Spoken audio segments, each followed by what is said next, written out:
Press pause, put the controller down. It's time to talk about the gaming industry. My name is TJ Leo. And I lied, I wasn't ready to go. I didn't put my phone on Do Not Disturb. Okay, now I'm ready. That's all right. And I'm Andrew. That's all right. And this is episode 89 of Press Pause, a gaming podcast. How are you, my friend? Pretty good, actually. I've been putting my nose to the grindstone on the art practice, and I've been making progress. Yeah. So I'm finally starting to feel satisfied with the kind of lines I produce. Although it takes me a while to get there.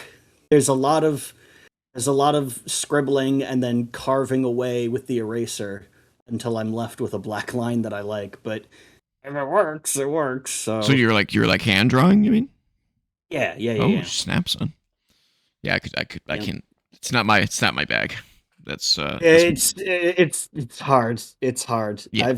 It's also people. So I hear a lot of people say there's no such thing as natural talent. I disagree with that to some extent. Absolutely. There's certainly nobody is born an expert, but there are definitely people who are just sort of naturally more inclined towards some things than others. And it's not like it's only some people. I think everyone to some extent has something that maybe just however their brain is wired. Yes. They're a little bit better. They're just naturally set up in the right place to pick it up faster than they might with something else. And I don't think I have that for drawing because it's taken a long time. Whereas compared to like 3D modeling, I was able to get way good at that way faster. Like I've only been 3D modeling for a few years, and I would say that I'm much better at 3D than I am at 2D. And I've been trying to learn how to draw for a long time. So gotcha. I just don't think it's something that my brain is sort of set up right to kind of understand without really forcing it. I definitely agree with you that everyone. I think the saying is, everyone has a calling. Where it's like everyone's just good at something specific. You might not realize it, and it might take you a long time to get there.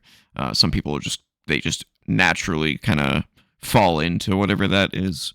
Whatever shape that their brain has to be in for that piece of the puzzle to slide in. Yep. It's a matter of figuring out what that piece is. I'll tell you one thing that I am good at that I figured out way too late to really to take advantage of that. I have an incredibly good musical memory. Oh. I can remember stuff that I've heard like perfectly, like from lyrics, years and years ago, and not lyrics, but like the musical notes. Like gotcha. I can remember a piece of music that I've heard once, like 20 years ago. But I didn't realize that until I noticed that I was frequently getting like music stuck in my head. It's like, what the fuck is that? Oh, and like it would take me like weeks to figure out what it was. Oh, it was something from a Super Nintendo game that I played once in the mid-90s. Yep, I've been so there. all it's done is put like, songs stuck in my head. Yeah. That it takes me forever to identify. Yep. Nope, been there. Kind of like screenshots. Sometimes I see a picture and I'll be like, "What's that from? What's that from?" Yeah. Remember when we were going over that Terminator 2 picture, trying to figure out what game that was? Oh yeah. From your childhood. From my childhood, I was playing it on the TV, and we were like, "What the hell? What game is that?" Yeah, well, to be fair, that was a photograph of a TV screen, and it was a photograph from the 90s. Yeah. So yeah, it was a little blurry.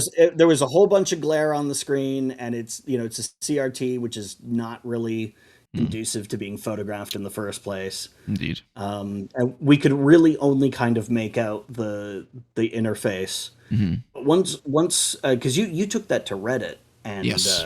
Somebody figured it out, and as soon as we saw a screenshot from that game, we're like, oh yeah, that's 100% what it is, because the UI was a perfect match. And I also remember playing it too. as soon as he told me You the game remember was. playing it, but Yep, you also were certain that it was an NES game, and it turned out to be the Super Super Nintendo version Nintendo. of the Hmm. G2 arcade game. So that Yeah, threw us because we couldn't off. see the controller or the system in the picture. Yeah, So yeah, yeah. yeah, weird. I love that stuff though. That's one thing Reddit's Mm, great for is identifying things you mm. can't. It's great. Otherwise, I kind of stay off that platform. Yeah, yeah. I've never been a Reddit person. I find the arrangement of posts, because they're not just threaded in Yeah, it's chronological really order. There's like nesting, and then highly rated ones get put above others, and it's like trying to follow a conversation is impossible when it's not give just me a forum in any day. chronological order. Yeah, Give me yeah. a message board. I used to be heavily in the game trailers uh, message boards. Hmm. Hmm. I missed that website. It was a great website. All right, well, let's get into the rigmarole. As always, if you want the podcast edition of the show, YouTube Music is where it is. You can get the audio edition or the video edition. Don't forget to join the Co-op Club Discord community server. Link is in the description. You can find myself and so many others talking about gaming, wrestling, and more. And patreon.com/co-op entertainment, where you can throw us $1 a month to help support the channel. We greatly appreciate it. So you haven't Before we been get any Yeah, sorry. Before we get any further cut me into off. it, I like because it. I can see, yeah. Well, I wanted to get this in there quickly. Mm, Are we peaking? Because I can see your screen, and I can see our bars are going into the red quite a bit, and I don't feel like we're being any louder than normal. Did nah. you have like the levels modified for Wrestling Renaissance or something? No. I think it'll be No. fine because I Okay. just we just recorded a show and Okay. it sounded fine. I might be a Yeah. little loud, but I'm just generally louder than most people. Well, I was actually noticed that I was not just going into the red. I was like going full red, where it's like, hey, you are now peaking. Um, Maybe I'll do a little bit of that. Yeah, Like, just bring it down. Just yeah, just a yeah, just there. a And just a now I'm nipply. comfortably just touching the red. Yeah, just Okay. touching it. Yeah. Anyway, you were about to ask me if I've been playing anything recently, and the Mm, answer again is nothing new. nothing new. Getting closer to the end of Legacy of Kain Defiance. Nice. I haven't been going through it super fast, because it's like, well, this is a game I've played before. So it's not like I'm playing to like find out like, oh my god, what's happening next. It's like, I know what happens next. This is This game your came low out gaming time. 23 years ago. Sorry, what was that you just said? This is your low gaming time. You're just kind of casually cruising through it, and Yeah, then yeah, yeah, yeah. after all that Tomb Raider Yeah, dedication. after all the Tomb Raider, I definitely needed a break. It's fair. So I went and played some old stuff just to see what the new visuals look like, and it's been that. It's fair. All right. Well, I've been playing two games. Been playing two games. Okay. Heavily into both. So I can give sort of my first impressions, I guess, mid impressions of both of them. The first one I'm gonna get it out of the way because I don't think I'm gonna be able to say a whole lot because I don't want to spoil too much of it. Okay. So let's move on to that one. Hopefully the loop works today. We don't have any issues with Yeah, that. we'll see. Yeah. All right. So Resident Evil 9 is what I've been playing. Resident Evil Requiem. Oh, you son of a bitch! I'm so jealous. Yeah. So. This may not even be the only Resident Evil stuff we talk about this week. No, it's definitely not. I. So okay. Let me start with the thing I know for sure. Yeah. And that is that the game is fucking gorgeous. Oh Absolutely yeah. gorgeous. Yeah. So Yeah. I don't know how I accomplished this. Actually, I do know how I accomplished it, but it's fine. So I'm playing it on PC, and it's got one of those VRAM meters Yes. in Oh, the the Capcom games options. are really good for that. So I Yeah, was the able to Capcom games have like the best settings menu of yeah. any You recent can tweak like game releases. 50 different graphics options. It's And crazy. So they have pictures that show you an example of what the yes. setting on and off looks like, and they show you like your VRAM usage, and Yes. yeah, it's great. It's Yeah, so I was able to great. min max it to exactly where I wanted it to Yeah. be, and I was Yeah. able to get it running at 1080p, 60 frames per second with path Mhm. tracing. Ooh, that's the heavy ray tracing mode with like all Yeah. the reflections And and it's the first time I've like been able to get path tracing running on any game on my rig, because my rig is running yeah, on a 3050 30, video card. 30 okay, yeah. So it's not like top of the line, but It's it's not up there. that would mean that your graphics card is like kind of equivalent to mine because I've got the RX 6700 XT, Hmm. which is like a not the lowest end of that generation of Radeon cards, but like one step above. Right. And the 3050 is, I think, the lowest end of the 30 series, but NVIDIA cards tend to perform It might a be a bit better than 3070. AMD.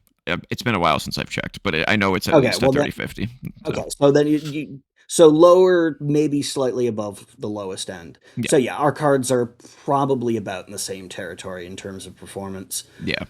which is exciting because that means once they patch it and get path tracing working on Radeon cards, Hmm. I'll probably be able to get those settings to Hmm. work for me too. Now I had to use DLSS. Oh, sure, sure, sure, sure. It was Yeah, at I think it's unbalanced DLSS. I believe is how I was able to get it to still run at yeah, but 60. DLSS looks great. Yeah, it does. It does look fantastic.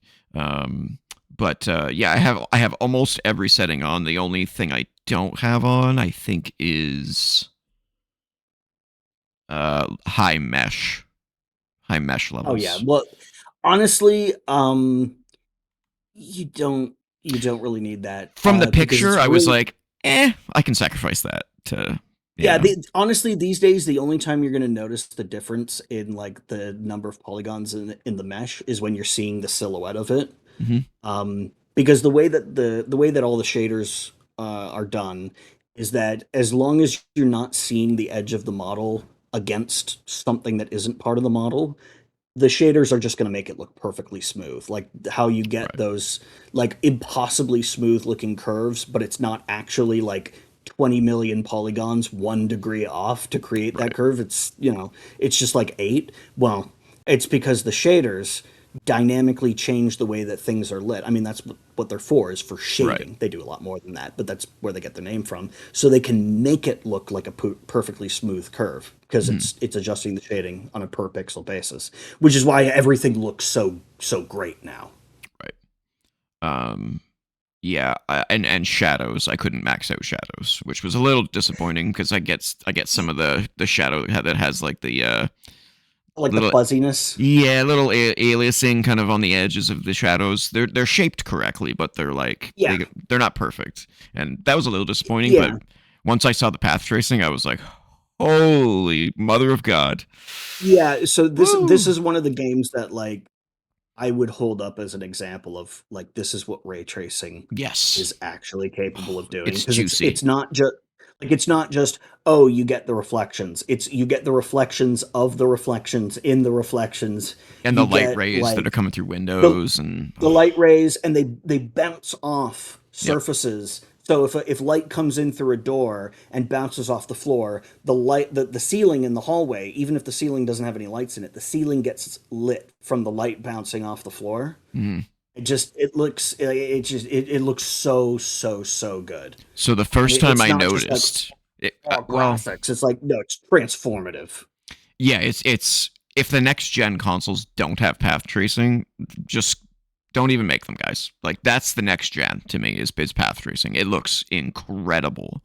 Um, Yeah, that's basically ray tracing with like no quarters cut. yeah, yeah, At it's least with gorgeous. regards to real time rendering, it is Yeah, it's when it's doing everything and not just like oh we use it for shadows or oh we use it for reflections. We're using there's more to it than that, but the basic version is when they talk about path tracing, they're basically meaning like they're using it for everything. yeah, it's incredible. The first time I noticed it, I was walking down a dark hallway, Mhm. and you don't have a flashlight at that point in the game, and so you're just kind of creeping down this really dark hallway, and it gets to the point where it's pitch dark, but then you round a Mhm. corner and there's a red light that's on, and it's casting red light into the Mhm. environment, and it looks just gobsmackingly good, like It looks real. Yeah, it looks like a real red light Yeah, would in an it's otherwise pitch black hallway unbelievable. because it's behaving the way that light would. It's Yeah, following a path bouncing around the environment, and then, well, technically the way it works is that it's actually being emitted from the camera and not from the light source. Because Mm, if you emitted it from the light source, you'd be sending off infinite rays in all directions, and it would be impossible to process. mm. So you just send rays out for what the camera can see, and then once they hit a light source, they just reverse it and send the light as if it was coming from the light source. They just walk that calculation in reverse, and there's your lighting calculation. It's So crazy. it will only ever affect things that are actually visible to the camera. Makes That's sense. how You they're don't able want, to. yeah, That's how they're able to run it at all. Because otherwise, it would be impossible. yeah. You don't want it to render when you can't see it. It doesn't make any sense to Yeah, do yeah, that. yeah. Makes zero sense. Um, and then I continued down the hallway, and I got my first glimpse of the reflections. I walked by a window that was in this Yeah, and office, and you I see that saw sort of me. translucent reflection of a Yeah, person it going looked past glass. amazing because it was the red light bouncing off of everything, bouncing off the glass, bouncing off of me, and I just looked and I was like, "Holy shit, that looks It's that incredible!" it's not just a reflection, it's that very specific Yes, transparent glass reflection where it's only the unbelievable. bright things are reflected and the dark things are transparent. Yeah, yeah. That's a, Oh, that's a that's there's a name for that. It's called Pepper's Ghost. It's an oh, effect that they use in stage plays to create ghostly characters. mm, They have like an actor off stage behind a curtain with a light illuminated on them, and then they have a glass pane on stage, and you get that sort of see-through yeah. image of a person. Yeah, It's just yeah, it's a it's great unreal. effect. Yeah. So it looks so good. This needs to be the standard for next gen. Mhm, If it's not, mhm. it's just going to feel underwhelming again. Because this is what I feel like we were promised with Yeah, PS5 and Xbox Series X. We didn't get that even remotely. So if path tracing's not on PS6, I don't even know if I'm going to buy one. I need to feel like this next gen is next gen.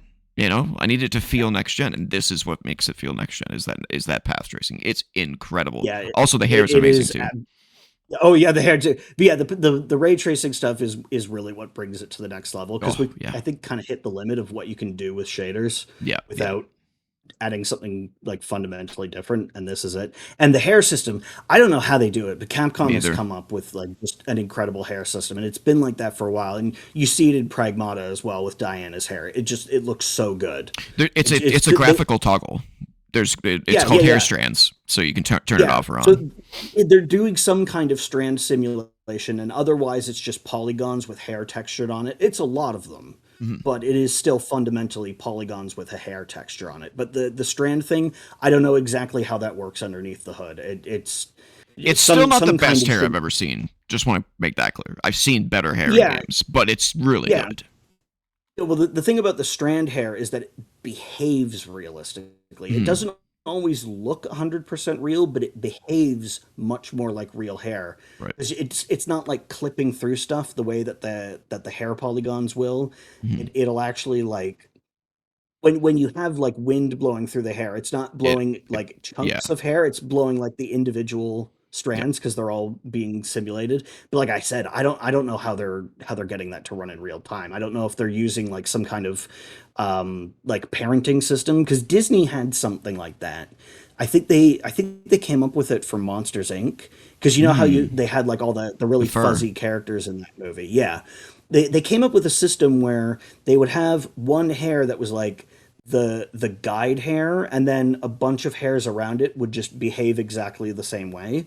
Mm. So they were only actually simulating like 25% of the hairs, but every hair had like 4 or 5 hairs that would copy it. So they could multiply the density of it to make it look, like a full fur covering on those creatures.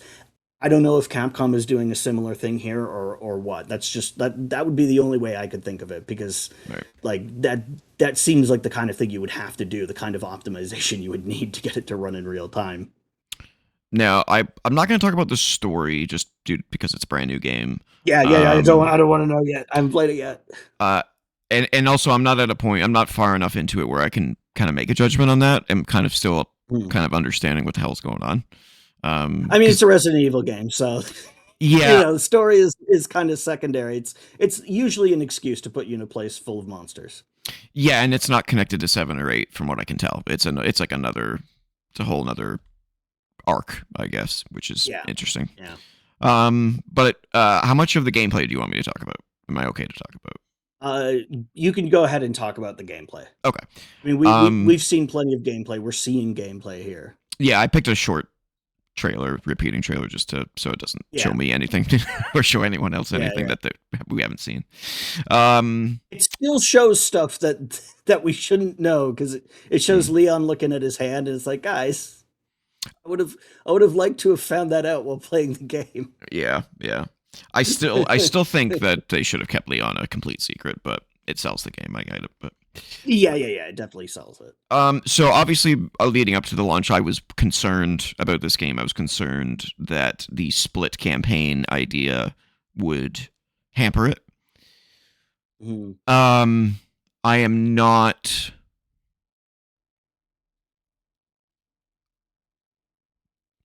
How do I want to Not word 100% this? on board with it. No, no, I'm not. I'm not 100% off board, but from what I've played thus far, the pacing is a problem. They've said this already, so this is not a spoiler.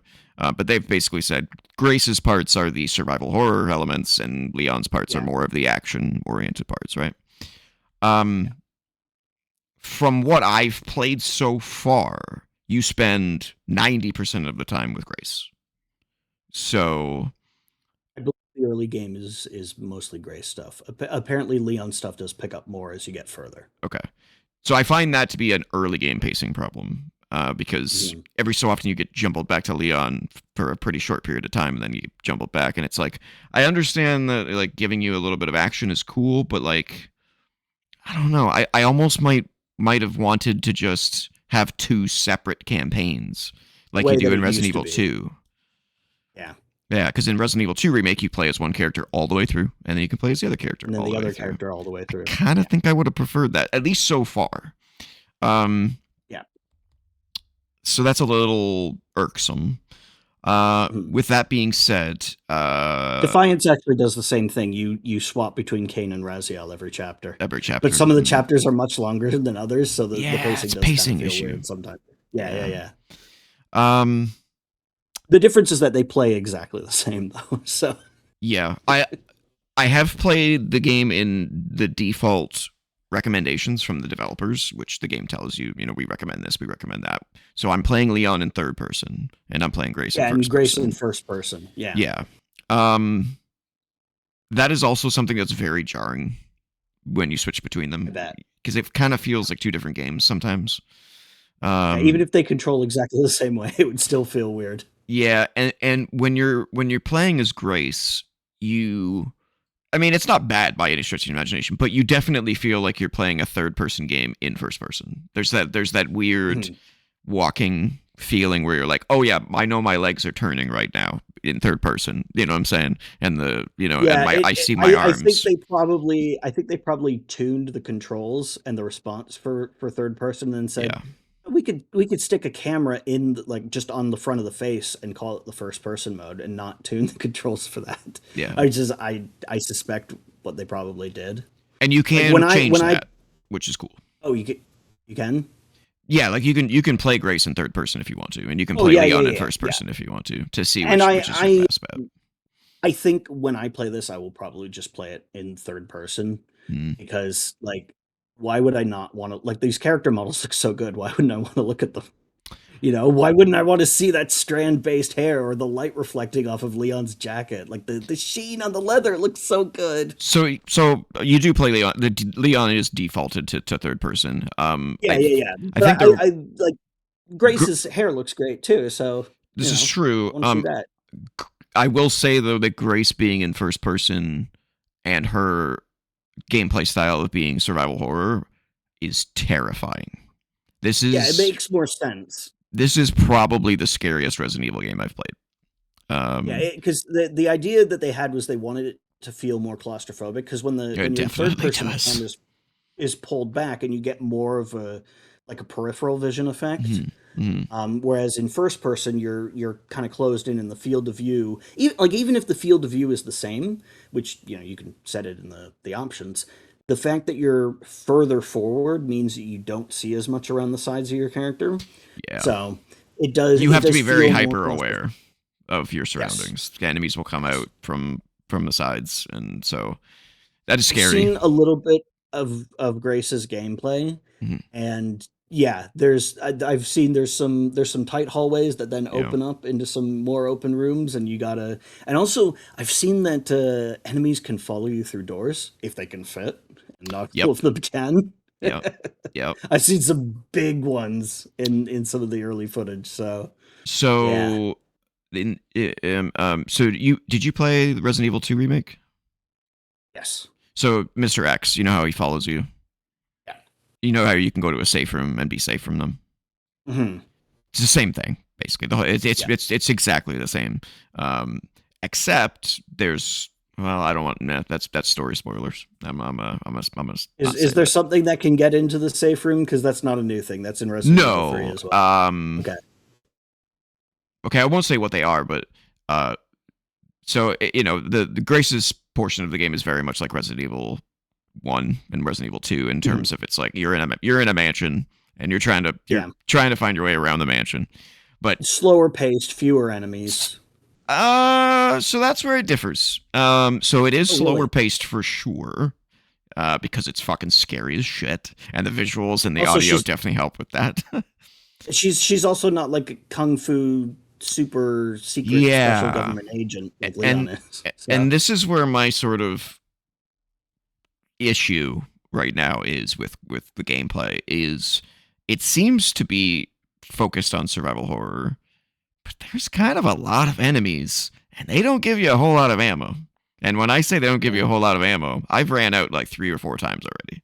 Oh, really? And I'm like, I've reached that like point where there's this line right in survival horror where you're like, you want to be scared because you have limited ammo, but you don't want to be Mhm. frustrated that you don't have any ammo. Yeah, yeah. And You wanted to. I'm Yeah. crossing that line, and I'm like, That's a tough line to yes, maintain, and it it's is. it's one of the biggest challenges with these games is that you want it to feel tense and scary, but you don't want it to actually be unbeatable Yeah, because you're out of ammo. yeah. And I've had that happen a few times, and I've just been like, just kill me. It's fine. Whatever. I'll just Yeah, start back at the last save and figure this out without having to use ammo. I yeah. guess like, and that's frustrating. Obviously, that's a problem. I haven't had that problem in a Resident Evil game, a modern Resident Evil game before. I've always had just Mm, enough ammo to get by, and herein lies why the problem exists. There is a lot of enemies, and they take a lot of bullets, mhm. but they do that fucking stupid thing that just drives me crazy in some of the other Resident Evil games where the corpses stay there and sometimes And they will then come back to life. they're not dead, Yeah, yeah, so like the yeah. 16th time you walk by them, they come back Yeah, alive, and you're like, yeah, fuck me, man. Like, it's scary the first time it yeah, happens, but then it's like, oh my god, but now I gotta waste a bunch more ammo. And that happens so yeah, frequently that that's what's yeah, happening. you get to the point where you're like, "Oh, is this gonna be the one where it jumps up at me?" Yeah. And sometimes they are actually dead. Sometimes they are, yeah. There's no way to tell. There is an item that you Yeah, can use to dead them. finish them off. Yeah. But again, it requires things in the environment to get just like ammo, and it's like, do I want to spend Mhm. my resources on ammo to kill these things, or do I want to spend resources to permanently kill one? And it's like, well, Yeah. one in this particular, like, you know what I'm saying? Like, it's like I feel like the The resources right are a spot in the little, hallway, it can get you, and it's just like, yeah, this one might yeah. be worth. This This one one might might be be worth worth it, but there's no properly. real way to know which one's Yeah. worth it and which one's not. So it's a little too resource tight. Maybe I should switch the difficulty down a notch, and maybe that will help with that Maybe. problem. Maybe resources are a little bit more abundant if I lower the difficulty. I did have to lower the difficulty on Resident Evil 7. That game's balls hard. So Mhm. maybe that's my problem and I need to just lower it. But that's a little frustrating. Um, the other thing I was going to say is that there are essentially and this isn't story spoiler. There are essentially a different Mr. X in different sections of the mansion. Okay. So some different monstrosity. Some different things. Area. Yeah, prowls each area. And presumably one of the things that we just saw there. Oh, maybe. The big bloated white guy.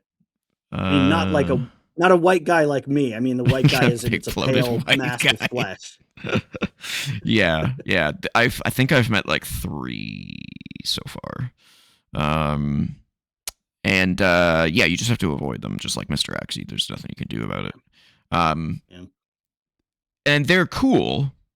They're fucking scary as fuck. And sometimes like they have a typical pattern where you're like, oh, okay, they're roaming this specific hallway back and forth, basically, right? But then at certain beats in the story, those patterns change. So you'll be walking, being like, oh, I'm safe. Holy fuck! He's not supposed to be there, you know? And so it does a really good job of doing that. Like I said, it's the scariest Resident Evil I've ever played, no doubt. But I'm just there's just a couple of beats, a couple of problems. You know, resources is an issue, pacing's a little bit of an issue. But graphically and atmosphere is hard to match. Yeah. It's incredible. So I'm going to continue with it. I might have to lower the difficulty, but I'm enjoying it with some caveats. So I'll have a sort of a final review whenever I get around to. Yeah, I have to get the nerve. I'm not like binging this game because it's too fucking scary, dude. My nerves can't take it anymore. I'm too old. I want to play it. I want to play it so bad, but I can't afford it right now. Yeah. Well, have you played 7 or 8 yet? I've played just a little bit of 7. I'm gonna push forward on it once. Yeah, get 7 and 8 done. Get 7 and 8 done because I really want to hear your thoughts on those ones. Because I at the moment, I still think 7's my favorite Resident Evil game. Yeah. So, but yeah, that's that. And then I don't have a lot to say about this next game, but I've definitely spent a lot of hours playing this game. I think I'm at about 30 hours. You said you didn't think you had a lot to say about this one, and we're already at the half-hour mark. So. Well, we talked a lot about graphics. We did. So the other game I'm playing is Satisfactory on Steam. I've seen you on Steam playing that a bunch. Yeah, I'm playing it with Cole from Wrestling Renaissance. We're co-oping it because I've attempted to play it solo about 4 or 5 times, and every time I get to a point where I'm like, I need help.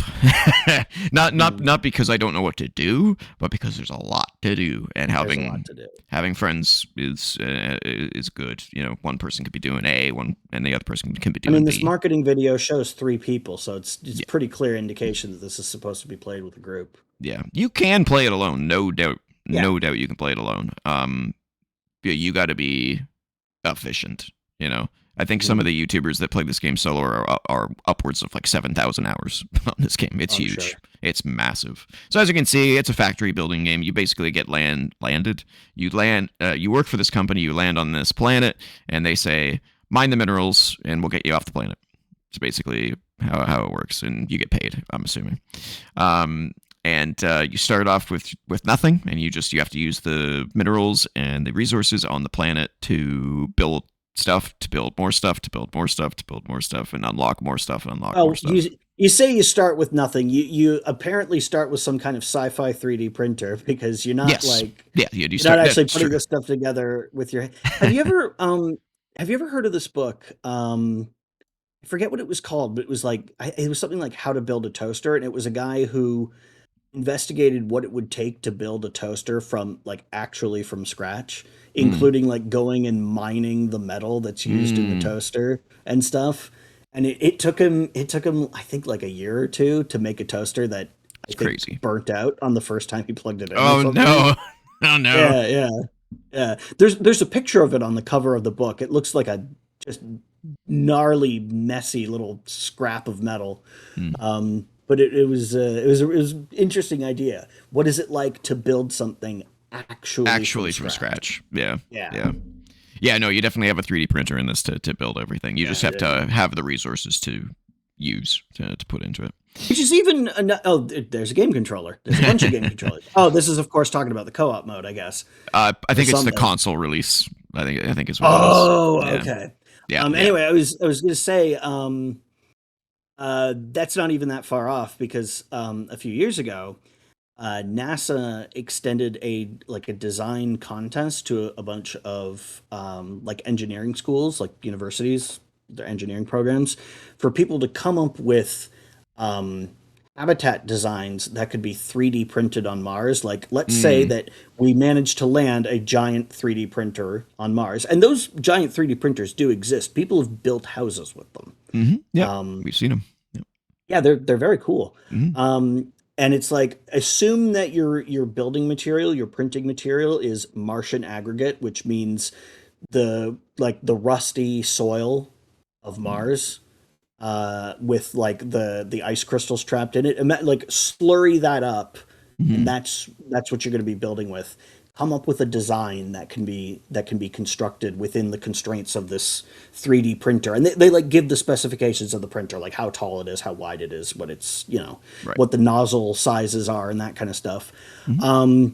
And there were some really interesting designs because it wasn't just about creating a structure that could withstand its own weight. It was, you know, design not just something that's structurally sound, but that people could live in, and also explain why did you design it like this. And there was one that was like built up really tall so it would have multiple levels. There was one that was a bunch of hexagons so that if they wanted to make new ones they could just slot them in right next to each other and you could Hmm. build this network of buildings Well, they and got to stuff figure like this that. stuff So out in us for us to go there. yeah, So, yeah, exactly. yeah. And this, so the but like the technology, I mean, we saw, in the video, it just kind of like rising up from energy or whatever, Mm. but like Beam the it in, concept, Scotty. yeah, materializing out of nowhere. But the concept of 3D printing stuff on a remote planet with only local resources isn't actually science fiction because it is a thing that, I mean, they haven't done it No, on Mars, but they yet. did build some of these designs with these 3D printers here on Earth to Yeah. test out if they actually worked, and they did. Yeah, don't So don't get me it, don't get me down the science rabbit hole. Because I yeah, I yeah, I've been watching Neil deGrasse Tyson recently, and I'm going, oh my god, my brain's breaking. He's a smart dude. yeah. Hmm. Um, but yeah, this game is deep. It is complex. It takes a lot of time, but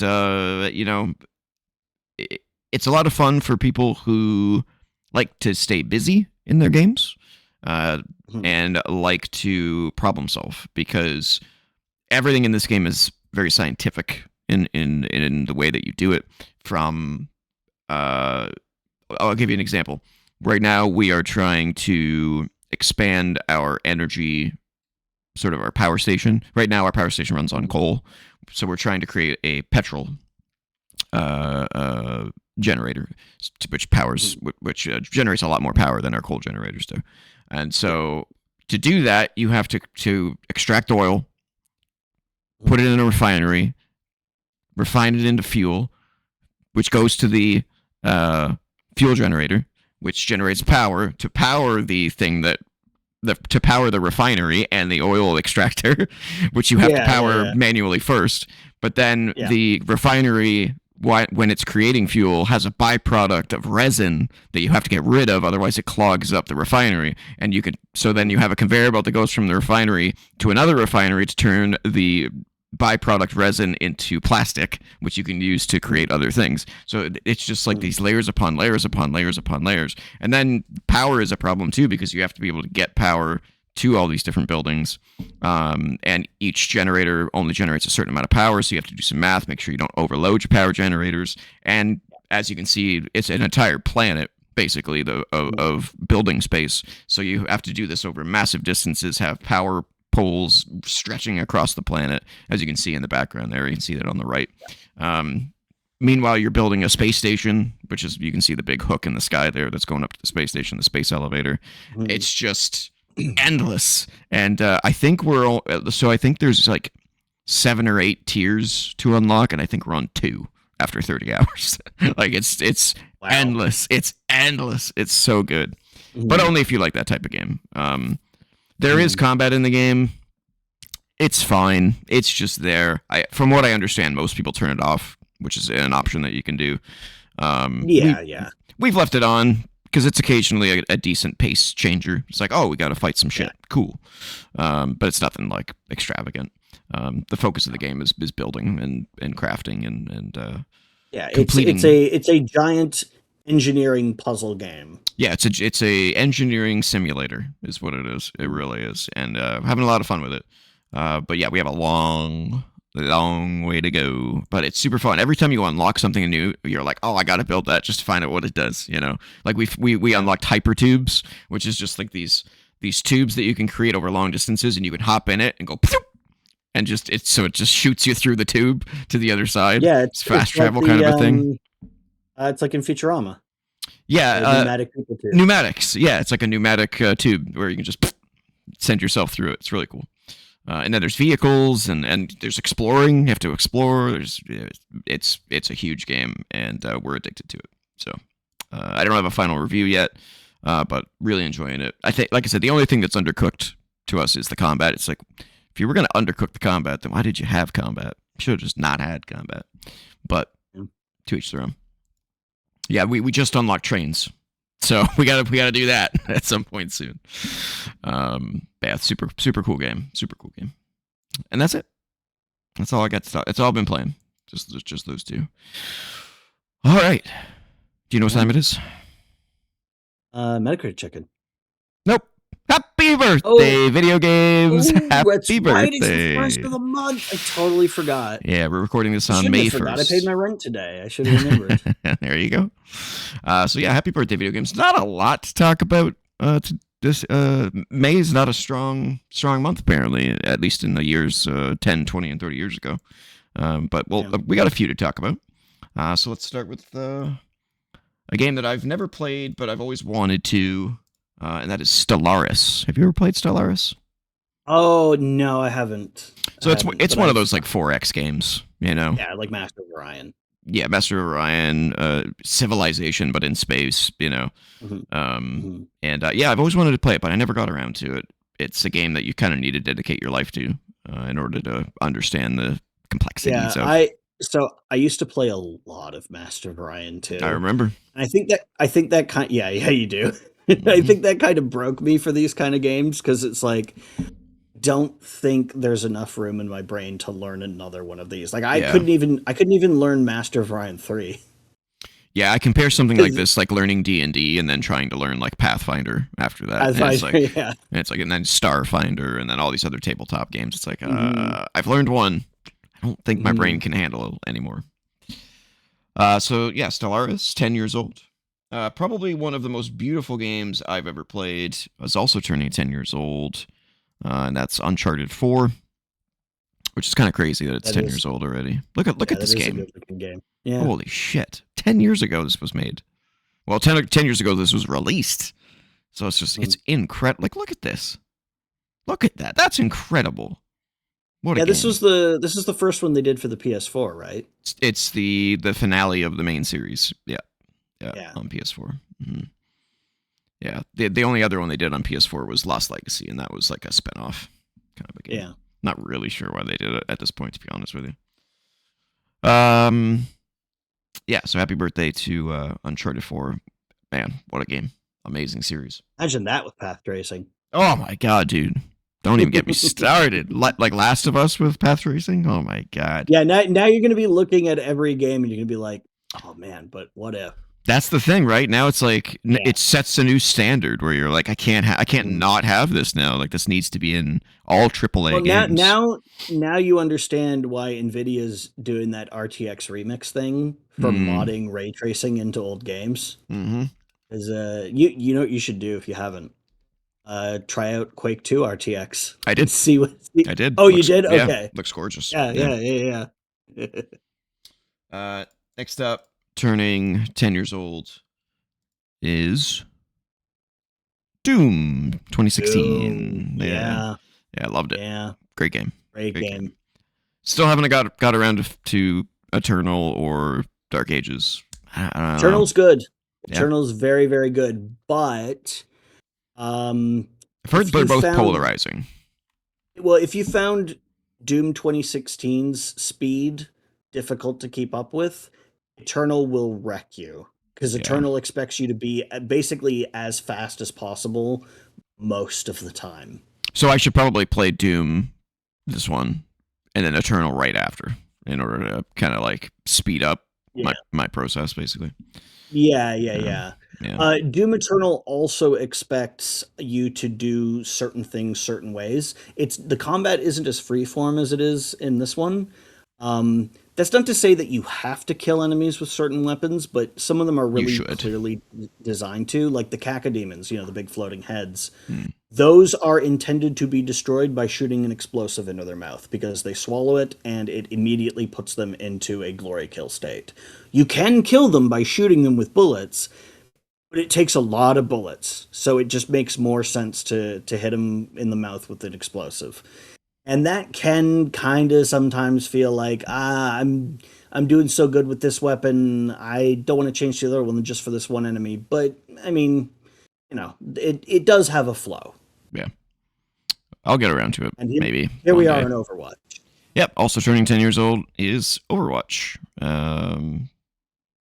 I loved it when it came out, but as with all live service games, if you don't stick with it, you're probably going to suck Yeah, at it it. So leaves you behind. yeah, they left me behind. But it is free, so I can always jump in, screw around, see Yeah, what's I was about changed. to And say I'm surprised that Overwatch has lasted as long as it has with all the controversies, but you make an excellent point. It is free. yeah, yeah. Until you start like unlocking characters and stuff, but it's free to start. No, all the So, characters are unlocked from the get go. oh, are they? I thought you had to buy them. Nope, the only thing Well that's then, locked is the cosmetics, which you get from loot boxes. uh, Yeah, yeah, which you can earn in game from, which is why it's probably as popular as it was because yeah, that you don't explains have it. to pay anything if you don't want to.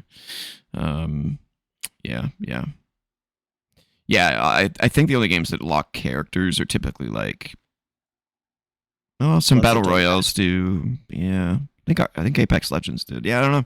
Yeah, Overwatch was maybe because it was like the first hero shooter. I They mean, didn't it's think not about that. technically the first, but it was the first of like this sort of modern era. Mainstream. If Yeah. if you think about it, the hero shooter is just an extension of the class-based shooter. It's Mm. just instead of it Yeah, it's being like TF2 basically. yeah, but instead of it being heavy weapons guy, it's we have this character who has these specific heavy weapons, and then this True. other character. It's like a hyper specific class shooter. True. Plus these guys, but the hero shooters have special moves like this one. Mhm. Yeah, Yeah, and distinctive abilities. characters instead of just being like, oh, I am heavy weapons guy. Yeah. Yeah. I am heavy weapons guy. Although TF2 does have characters with a lot Yeah. of personality, so Yeah. I wish I had gotten into that game, but TF Classic was just too good. I couldn't I move played on. a lot of TF2 Yeah. when it came out, up until they started doing the hat thing, That's what which I is just thought you were it gonna was say. yeah, and it isn't even because of the hats. It's just like I was playing that game almost every day. Yeah. So by the time hats came out, it was like this game has been out for a few years. I've really kind of gotten, What I want out I of it. think, everything I can get out of it. Yeah. Yeah. I enjoyed the hell out of it the whole time that I was playing it. Yeah. Same thing because I played Team Fortress Classic a bunch as well, and yeah, I enjoyed the hell out of both of those games. Yep. So that's 10 years old. 20 years old was rough. I could only find one, and I didn't even really want to put it on the list, but I had Okay, to. I had to find if I had to sure. find something for 20 years. Okay, So turning 10.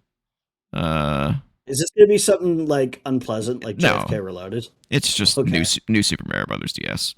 That's the only thing I could so, find. okay, It's fine. that's fine. It's fine. Happy Fine. birthday, It's you yeah, fine thing. Uh, totally fine. The later ones are better. yeah.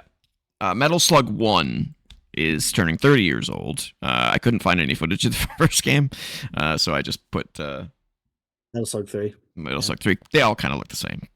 So, They all kind of look the same. They all kind of play the same. They're great though. yeah, they're fantastic. They're They're they're gorgeous, too. fun. Yeah, Uh, it's like what if Contra, but with like insanely detailed animation and backgrounds and characters and yeah, it's stuff. unbelievably pretty. Unbelievably. Yeah, yeah, Stands the test of time. Like, you could play this right now and have yeah. no They're problem. they're they're super fun. They're super fun. Yeah. Great on the Switch. Honestly, like a Yeah, great thing to just pick up and play on the go, which is absolutely. why I have Is that Metal a Slug on the monkey in a Switch. diaper with a machine gun? It is. It sure is. I I wonder if bet. that's supposed to be a riff on Bubbles, Michael Yeah, Jackson's pet monkey. could be. Guess it depends on when this came out. But That yeah, was 30 years ago. cool. Good. Well, no, this one That's was true. because this is Metal Slug Yeah, 3. it's just Well, no, three. it said 2000 on the 2000. the title screen. Okay. Yeah, was Bubbles for I don't remember. Don't know. Don't know. And then the only other game, which I put on here for you, is Final Doom. Final Doom. Final Doom's Mm. 30 years old.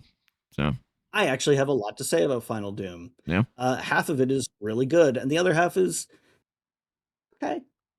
it's fine. Do you want to hear you want to hear the story of Final Doom? Sure. So Final Doom is what we at one point, a few years on from this point, but what we don't really call them anymore is a standalone expansion to Doom 2. So you don't need Doom 2 to play this. It's basically Doom 2 with two separate new campaigns. Mm, One of them was made specifically for this, and it was made by the Casali brothers, who have since gone on to have very long running careers in video games. In fact, one of them even worked on Half-Life. ah. One of them has been at Valve for many years. And they were known in the fan community for making really good maps, and so id Software reached out to them and said, "Want to go pro and make a commercial map pack for this thing?" So they did. The other one, and what they made was called the Plutonia experiment. The other one, which is called TNT Evolution, was created by Team TNT, which was a group of Doom modders, of which the Casali brothers were members. But the Team TNT was made up of like many people. There was like 15 people or something in this group. People of, I would say, varying degrees of talent. Most not as good as the Casali brothers, but some pretty good. But here's the thing: Evolution was meant to be a free fan-made modification, Mm. and then at the 11th hour, id Software contacted them and said, "We want to release this officially Ooh, as part of Final Doom." imagine getting that So call. they said, yeah, but here's the flip side of that. These levels were not designed to be of the quality of a paid for level Mm. set. They were designed with the idea that they would be free. So, So they cheaped out, you know, kind of. well, it's not that they cheaped out, it's that not everyone was bringing their A game, right? Mm. And also because you have all these different people with all these different level building styles, you have It this. would make it inconsistent. It's very inconsistent. It's the kind of thing that, as a free map pack, totally fine. A lot better than most of what was coming out in '96, because that was still very early days for Doom modding, and the tools for making levels were still really primitive back then. So the fact that it's as good as it is, like it is a step above most other free mods, but it's not enough that would be like, yeah, I got my money's worth out of this. Plutonia, Mm. fantastic. Two very talented level designers who have very specific visions, and it's consistent throughout the whole thing. This is a mishmash. The levels don't really flow together. There's not really like a logical pacing. They're just kind of, it feels like they're just kind of thrown in, Mm. sort of roughly where they would fall difficulty wise, but there's no sense of continuity in it. Gotcha. And the level quality is sort of all over the place. It's not bad. It's not it's not as good as I would want it to be for something that you pay for, and it's definitely not as good as Plutonia. So that's the story of TNT Evolution and why it's generally considered the lesser one, because it kind of is, but it wasn't meant to be pro, like right from the get go the way Plutonia was. So I can understand. I can understand it not being up to the same level of quality. I can also understand fans being upset Oh when, yeah. like, when I say 11th hour, I think it was the day before it was set to be released for free, is when they got contacted by id. Right. And so like the next day they're like, "Hey, we're delaying this because it's going to be released for real with by id Software," which is like cool, but also you told us we were I mean, Yeah, it's a what do you little expect? Like underhanded. A little. you can't really complain about suddenly not getting something for free when you were getting it for free, but also it does feel kind of like a bait and switch to be told, "Hey, Mm, this is coming and it's going to be free," and then suddenly, nope, you got to pay for it. it sounds like Blizzard. Yeah, but I mean, it all turned out okay in the end. It was a bit of a surprise, and some people were disappointed by that. But it came out and it wasn't amazing. It's fine, but What do you plutonium is think? bad. What do you think id's doing now? They've made 3 Doom games.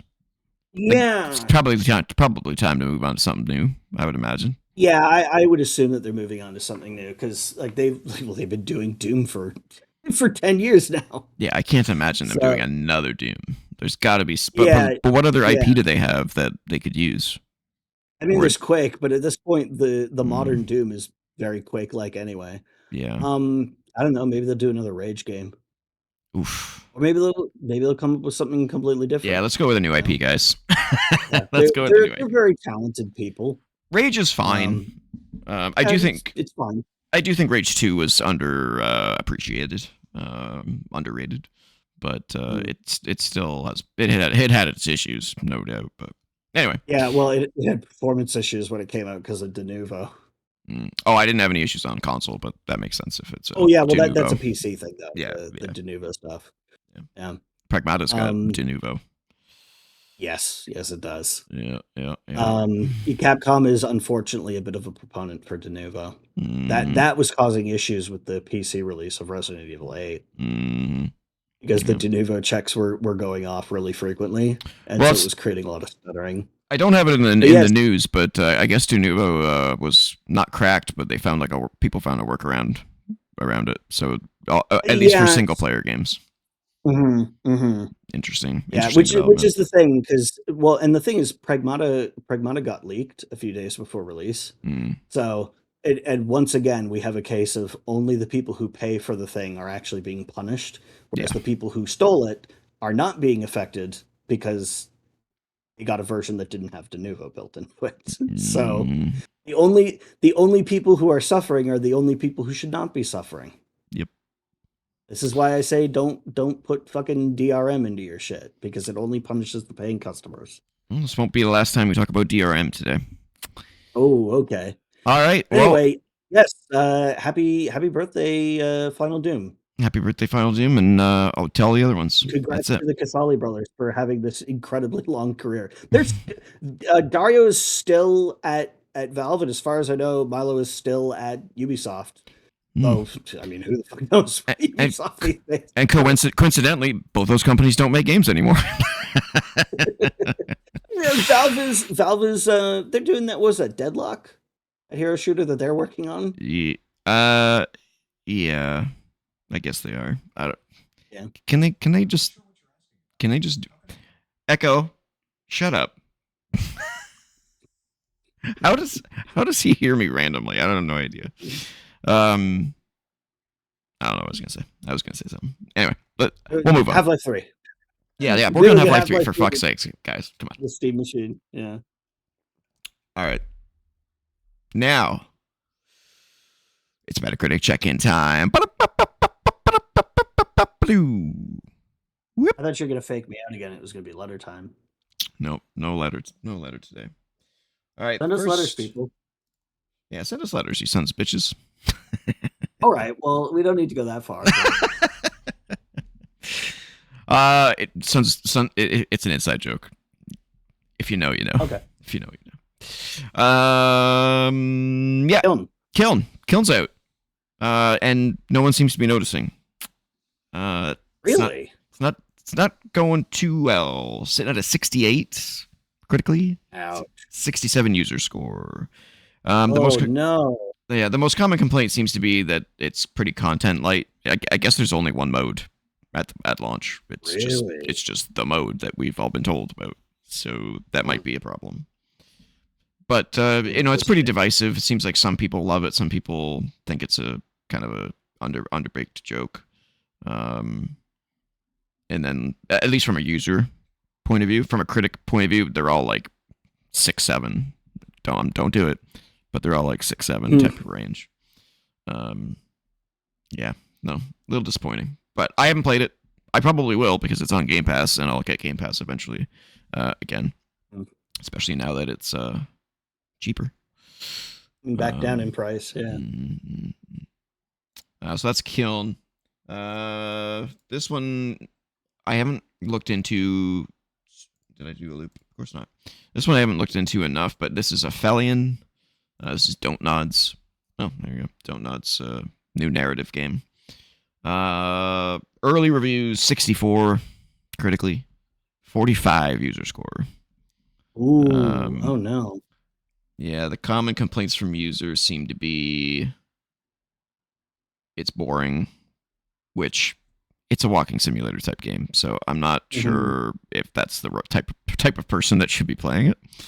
Yeah, I mean, it is possible for a narrative to be boring if it's uninteresting or unsurprising, sure. Just not in any way compelling. So I guess it's also short, which is not surprising if it's this type of game. Yeah. And then I guess the controls are a little loose. So a little bit of a shame, because I was kind of looking forward to seeing this, but doesn't seem like it's turned out great. I haven't seen like any like in-depth reviews yet. I plan on doing that at some point, but yeah. Next up is this? Yeah, this is it. The Diablo 4 expansion, Lord of Hatred, is out.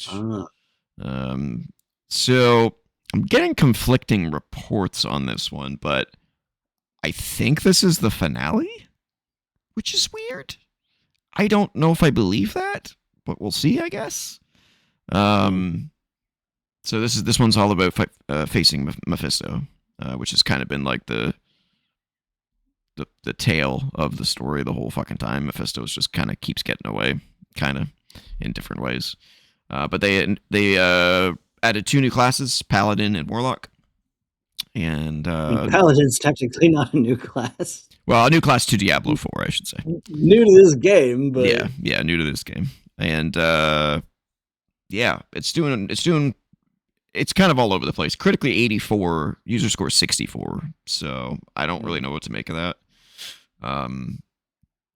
I think if I had to guess, I would say users are probably just the people that are already kind of over the game.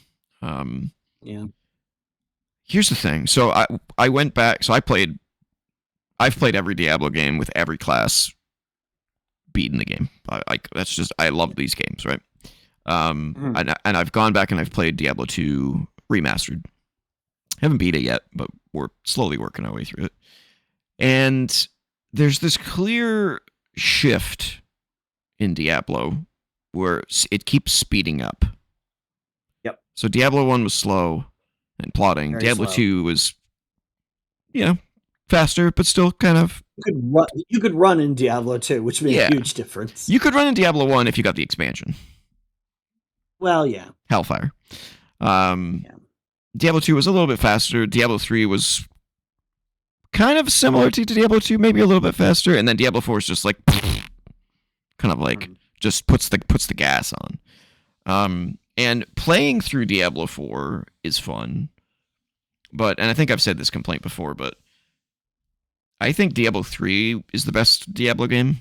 I think the leveling system of Diablo 3 is the best because you unlock something pretty much every level. And so here specifically in Diablo 4, every time you level up, you get a talent point. You put it into one of the tiers, and after you've gotten 5 points in unlocked, another tier unlocks. After another 5 levels, another tier unlocks. So you're unlocking more stuff, right? But you unlock every tier is like you're unlocking like 4 new moves to pick from all at once, and So you can kind of just like dick around and respec and change and test everything all at once and then be like, okay, this is the one that I like, right?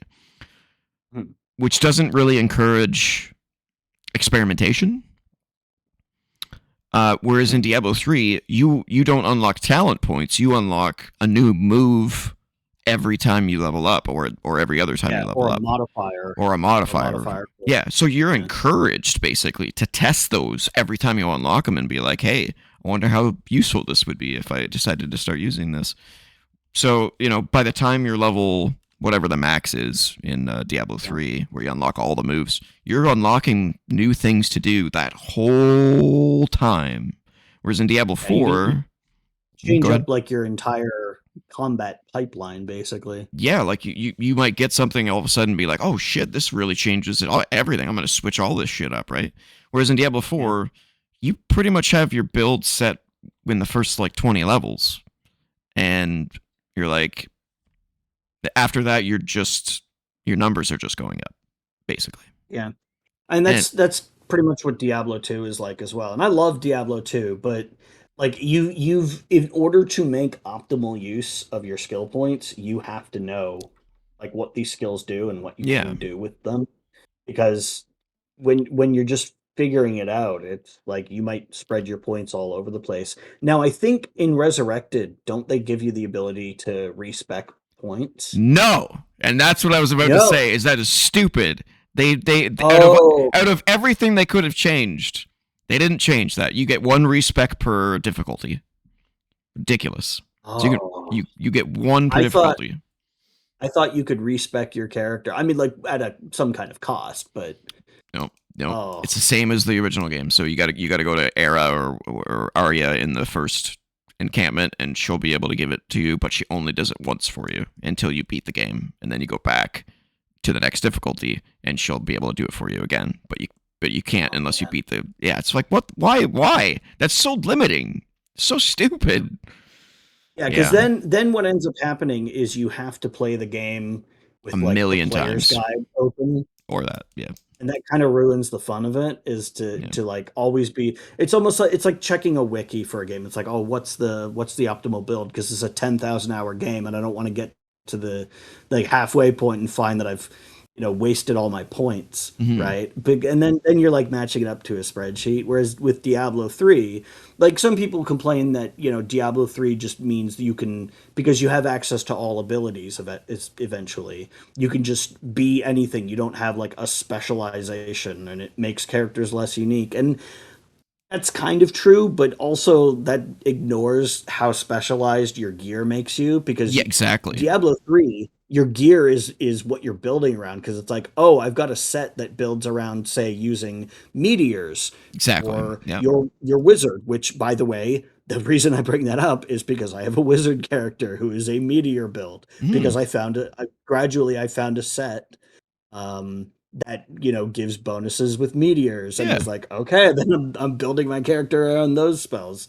And So Diablo 4 yes, you does that too, but again, like you can it's not the end game has an entirely separate issue, but the problem is leveling in Diablo 4 yeah, sucks. Cuz you get everything so early that it's like, okay, now I just have to continue to level up until I hit max level, and then I get paragon points to put into shit. And then it's just yeah. all about gear after that, right? But it's like my biggest issue with Diablo 4 is that, have you seen some of the end game footage of this game? You just fucking plow through hordes of enemies. Well, sure. I There's mean, the escalation of these games has kind of been that, and they even have a story explanation for that, which is with the world stone gone, and humans are regaining their Nephilim powers, because like otherwise like that's what it is in Diablo 3, and it's like, how could these characters be so much more powerful? It's like, well, because their Nephilim powers are reemerging, because the world stone's been gone for 20 years. yeah, So I can kind of see it from a story standpoint. I kind of wish there was. Yeah, I wish we had the leveling system of 3, but the Mhm. strategy and intimate combat of 2. Does that make sense? Yeah, Because you can't go yeah, rushing through yeah, 2. You just can't. yeah. You'd get No, wrecked. I I happen to agree with you on that because like you mentioned you can't rush through two. You can absolutely rush the fuck through three. I Oh can yeah, get yeah. to the end of that game in like a day and a half Hmm. because it's basically built for you to speed run Yeah, because the real gameplay starts after the end game yeah, where you're doing like the adventure mode that's not tied to the story because there's like an entire second game yeah, worth of content yeah. in It that Force the post same game way. adventure mode. Yeah, Yeah. Force the same way. There's just lots of content, but after a certain point, it's just making You just numbers blow go through up. it so quickly. Yeah, Yeah. yeah. It reminds me of World of Warcraft, where back in my day, back in my day, And you had to yeah. pull mobs carefully to take on like Mm. 5 at a time. Whereas now, people just run through World of Warcraft dungeons, just pulling as many enemies as you possibly can to get through it as quickly as you can, and just demolishing waves of enemies. And it was like, this isn't fun. Like Yeah, it's the challenge of designing like one game over the course of 20 years because Warcraft World of Warcraft has been out since 2004 yeah, and the audience has changed. yeah. There are people playing World of Warcraft right now who were not born when the game originally came out and Somebody their needs to make tastes a are completely game. different. So yeah, somebody needs to make a Diablo game for us. You know, and maybe Path of Exile 2 is going to be that because I was still really Yeah, high. I'm maybe. still really high on that. I'll have to check that out. That was the reason I was interested in playing Torchlight originally because I was like, Mm-hmm. oh, maybe that's what it'll be. And then I played Torchlight. Well, I played Torchlight too, Mm-hmm. but I Weird played it. game. And I was like, this is It's a not weird as game. good as Diablo. No, it's not. I don't enjoy it as much, but it sure sounds like Diablo because they have the same music composer from the first game. Mm-hmm. Yeah, disappointing. Disappointing. But lots of other things to look forward to. So yeah, that's Diablo 4. Yeah, we'll see if it's the last expansion. I would be shocked because spoilers. Diablo's not in Diablo 4, so Yeah, it's a little fucking weird. I they always keep thought, coming up with excuses to do more of these games. They keep getting out of those soul stones. yeah, I always thought that Diablo 4 was like because you start with Lilith at the beginning and then you move on to Mm. Mephisto. So I thought they were gonna do like it was basically gonna be like Diablo 3, where you fought all of the big demons, Yeah. but every expansion would be a new big demon. But Mm. from what I'm hearing, this is the finale, so I'm very confused. Or the other thing that they did with Diablo 3 is they retconned a ton of the story about like which characters did what and what their relationships were. Like the relationships between the lesser evils and the prime evils are a Mm. completely different thing in Diablo 2. Totally different. And To be they rewrote a ton of story so that Diablo 3 would make sense. to be fair, the story is not the reason anyone plays these games. And trust me, No. The reason anybody plays it, and it's to oh feel god, what was powerful. the guy, like the lead designer? I'm gonna look it up. I'm gonna look it up because it's bothering me that I can't remember. David Bravik, I think. Hold on a second. I'm gonna look it up. Holding. Oh, come on, YouTube.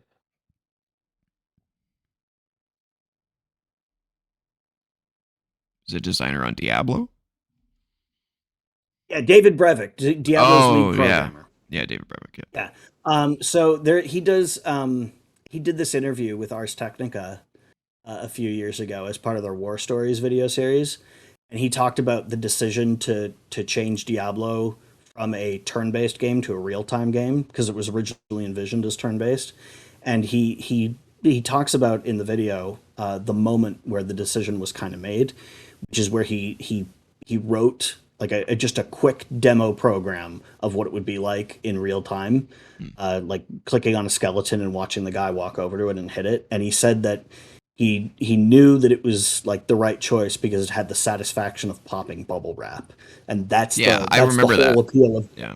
yeah, that's the whole appeal of that series is the satisfaction of hitting an enemy and hearing it go and then Yep. falling into a bloody pile and then moving It's on to true. the next one and whacking it with your sword and It's true. just repeat ad nauseum. It's repetitive as all hell, but it is satisfying, just like popping bubble wrap. For a certain period of time. For a Yeah. certain period of time, and then you get bored. Yeah. But yeah, that's Diablo. Next up is a game I completely forgot about, but it's here. Invincible versus the Invincible fighting Yes. game. It's doing pretty well. Critically Planning seven. on watching more of that show with my mom in a few Hmm, days. critically, I'm gonna have dinner at her place, and we're gonna watch some of that. I, I think I've said it before, but I'm not a TV guy, so I haven't watched a TV. I mean, I I like it. try, It's a but good show. yeah. Critically 76, but early user scores are strong 88. So it's doing pretty well. And then finally, probably the biggest game It of looks like Injustice. yeah, Gods it Among does. Us. Yeah, it does. Justice is great though. Mm. Probably the biggest game of the month is Saros, which is Yeah. Housemarque's new game, the Returnal spiritual successor. Mm. Sitting at an 88 critically. User score 76, a little bit lower. Not sure why. My guess is the lack of co-op, but they have spoiler alerts on them, so I'm not going to read them. Oh, okay. Yeah. That's weird. I don't know why you would. And this game is. Yeah, this game's Why great. is it that a solar eclipse, or is that a lunar eclipse? Whatever. Who the fuck cares? Why is it that eclipse always looks like the most badass things ever? Yeah, it does look cool. You get the sun disk with the blank in the middle. Oh, it just looks so fucking sick. From a paper standpoint, this is what I wanted Returnal to be, a roguelite instead of a roguelike. Meaning you do have like permanent progression if you die. That's what I want. I don't want to have to like beat my head against the wall and get so good at the game that I have to be nearly perfect to beat it. That's kind of what Returnal is. Yeah, unless it's like ultra short. It's like, Yeah, oh, which Returnal is you not. died. Yeah, it's like, oh, well, you're out 45 minutes of playtime, and the games only last like an hour before you beat it, and then you start fresh again. So it's about like the experience of just doing that quick run, from the get go. Yeah, like Otherwise, yeah, I one agree with you. No, I don't want to spend 100 hours on a game and then like die and have to start over from the beginning. yeah, like one It's too one much. one run of Returnal is like an hour and a half to 3 hours. So that sucked. That sucked. Yeah. And most of the time when you die, it didn't feel like your fault. It usually felt like you just didn't get lucky with what the drops were. Yeah. So. Yeah. But yeah, Saros looks good. I haven't really looked into it because I know I'm going to play it at some point, but because it's a PlayStation exclusive, it's expensive, so it's going to have to take a backseat for a while for me. Which is why I like Xbox, because they come day one to Game Pass. If you guys want to put Not this shit on, anymore if you like Call of Duty. well, who cares about Call of Duty? Quite frankly, I don't care about Call of Duty. Yeah, that's it for Metacritic check-in. All right, let's get into the news. But before we get into the news, because it's the beginning of a month, let's look at what's coming out in May. May. I have footage this time of each game. Probably not a whole lot to say about these, but talk more. Well, yeah, because they're briefly. not out yet. Yeah, exactly. Directive 8020. This is the next game from the Dark Pictures Anthology people, which okay. Yeah. those games didn't do very well as far as I'm aware, so I'm not really sure what to think about this one. Hold on a second. Aren't they replacing PSSR with FSR4 at some point? No, that they were. They recently upgraded PSSR to like a 2.0 version, so it's even better now. Oh, okay. Yeah. Okay. Yeah. I mean, maybe that looked like an 80s movie lightning bolt. Like the animation lightning bolt where animators like paint it on. Yeah. They make it look like they have it like look realistic instead of cartoony. I like that look. Yeah. I've always liked that look. Maybe it's because I like Predator so much and it has a bunch of those effects for the Predator's plasma cannon. Mm-hmm. I just like that movie. I don't know, but I like that look. I wish these guys would just try a different type of game. All their games are this like just make a movie. They're like Until Dawn, and it's like kind of wish you guys would do something different. After a while, it kind of feels like the same game. Yeah. So there's that. Outbound. So Outbound was supposed to release on May 14th. Oh, I didn't give you a date for Directive 8020. It's May 12th. May 12th. So Outbound was supposed to be out on May 14th, but another game announced its release date for May 14th. So Outbound is now shifted 3 days earlier to May 11th to avoid that date, which we'll get to in a minute. But Outbound, I played the demo. If you want a cozy crafter, that's your game. That's your game. I would go for it. You're basically just driving around, exploring, crafting stuff, making your trailer cooler. It's just a cozy game, but it's pretty. Wait, what? There's a whole cabin built on top of it. Oh yeah. You go crazy. It's a crafting game. I thought it was going to be like, oh, you string beads from it or something. Not you give it a fucking second floor. Oh yeah, you turn this thing into a boss, man. Okay. But the game that is coming out on the 14th, which made it go made Outbound go 3 days earlier, is a game that I am creaming my pants about. And that's Subnautica 2, finally entering early access May 14th on Windows and Xbox Series. And I'm not going to play the early access version because I know I'm sold on the game already. So I'm going to wait for the final version. But yeah, that guy got wrecked. Man. Oh, that one too. Yep, they're fucked. This dude's like, huh? Where'd everybody go? Where'd everybody go? Is everybody okay? Oh, that looks... Now he figures it out. Run! Yeah. Yeah, okay, that's a great idea. Drop the thing that you know for a fact can stop the spears that it launches. Throw it away. You're not going to need it. Nope. Man, I just... Subnautica's a special game, guys. It's a masterpiece. I highly... If you haven't played it, you should. Why does this guy not still have his like diving helmet on? Because what if it breaks? What if it breaks? It's like being in a spaceship. You keep your helmet on if you're flying it, just in case. I was a little disappointed that the release trailer was cinematic, but gives me an idea of some of the things that'll be in the game, like flying whales and this cool pod thing with wings. Pretty nifty. Yeah. No wings anymore. No. He's but he's above water though, so that's good. Yeah. Yeah, I cannot wait for Subnautica 2, man. I might be Subnautica 1's biggest fan. That game is just phenomenal. It's so good. Yeah, May 14th. Not far away. What else we got? Oh, well, there you go. We got Forza Horizon 6 is on the horizon, May 19th for Windows and Xbox Series. Man, it looks good. Mm-hmm. It does look good. That is a pretty looking game. Mm-hmm. I played 5. It is amazing. It's fantastic. Can't wait to play this one. It's just an amazing racing game, arcade racer. Yeah. And it being in Japan, super cool. Super cool. Oh, look at that. You get the bullet train. Yeah, you get the train coming up. Yeah. That's super cool. I haven't seen any footage of this game. This is the first time I've seen footage of it. Because I was like, I know I'm going to love this game. I don't need to know. I know, like, what are you going to see? It's a racing game. Yeah. They made like 10 of these Forza games already, so. Well, there's the train again. Are they like racing the bullet train? Is that what the idea is? Oh, that's cool. Yeah, I know. In the first game, you like raced a plane and some other like a biplane or something like that. Yeah, the openings to Forza Horizon are usually pretty exciting. So can't wait.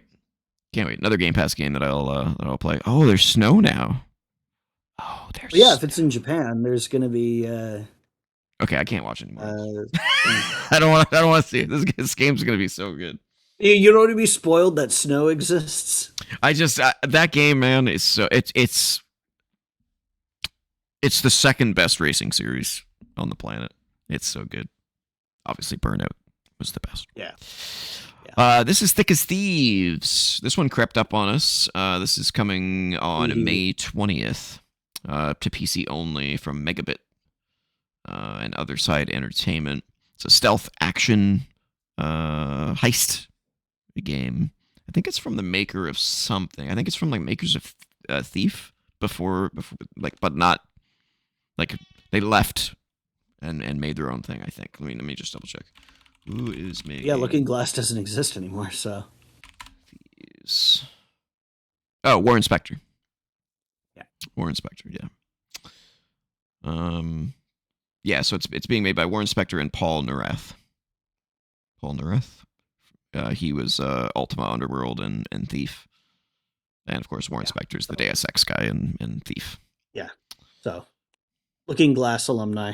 Yeah, looking good, and I think this is co-op as well, which is pretty cool. Well, it'd have to be if it's a heist simulator. You can't have a heist if it's just one person. Yeah, I guess you'd just be a thief. It's just breaking and entering. Yeah, that's true. Let's just do it at B&E. It's not a heist unless you have a crew. This is true statement. But I liked the look of this game when it was originally debuted, and then it just kind of went dark, and now it's back and coming out in like 2 weeks, two or 3 weeks. So I'm gonna keep my eye on this one. I hope it's good. Love me some co-op. Another one we've talked about before, but it's coming out on May 21st. And that's Yoshi and the Mysterious Book for Switch 2. Hopefully it ends up good. Super cute looking Yoshi game, as they tend to be. Very, very, very pretty. Yep.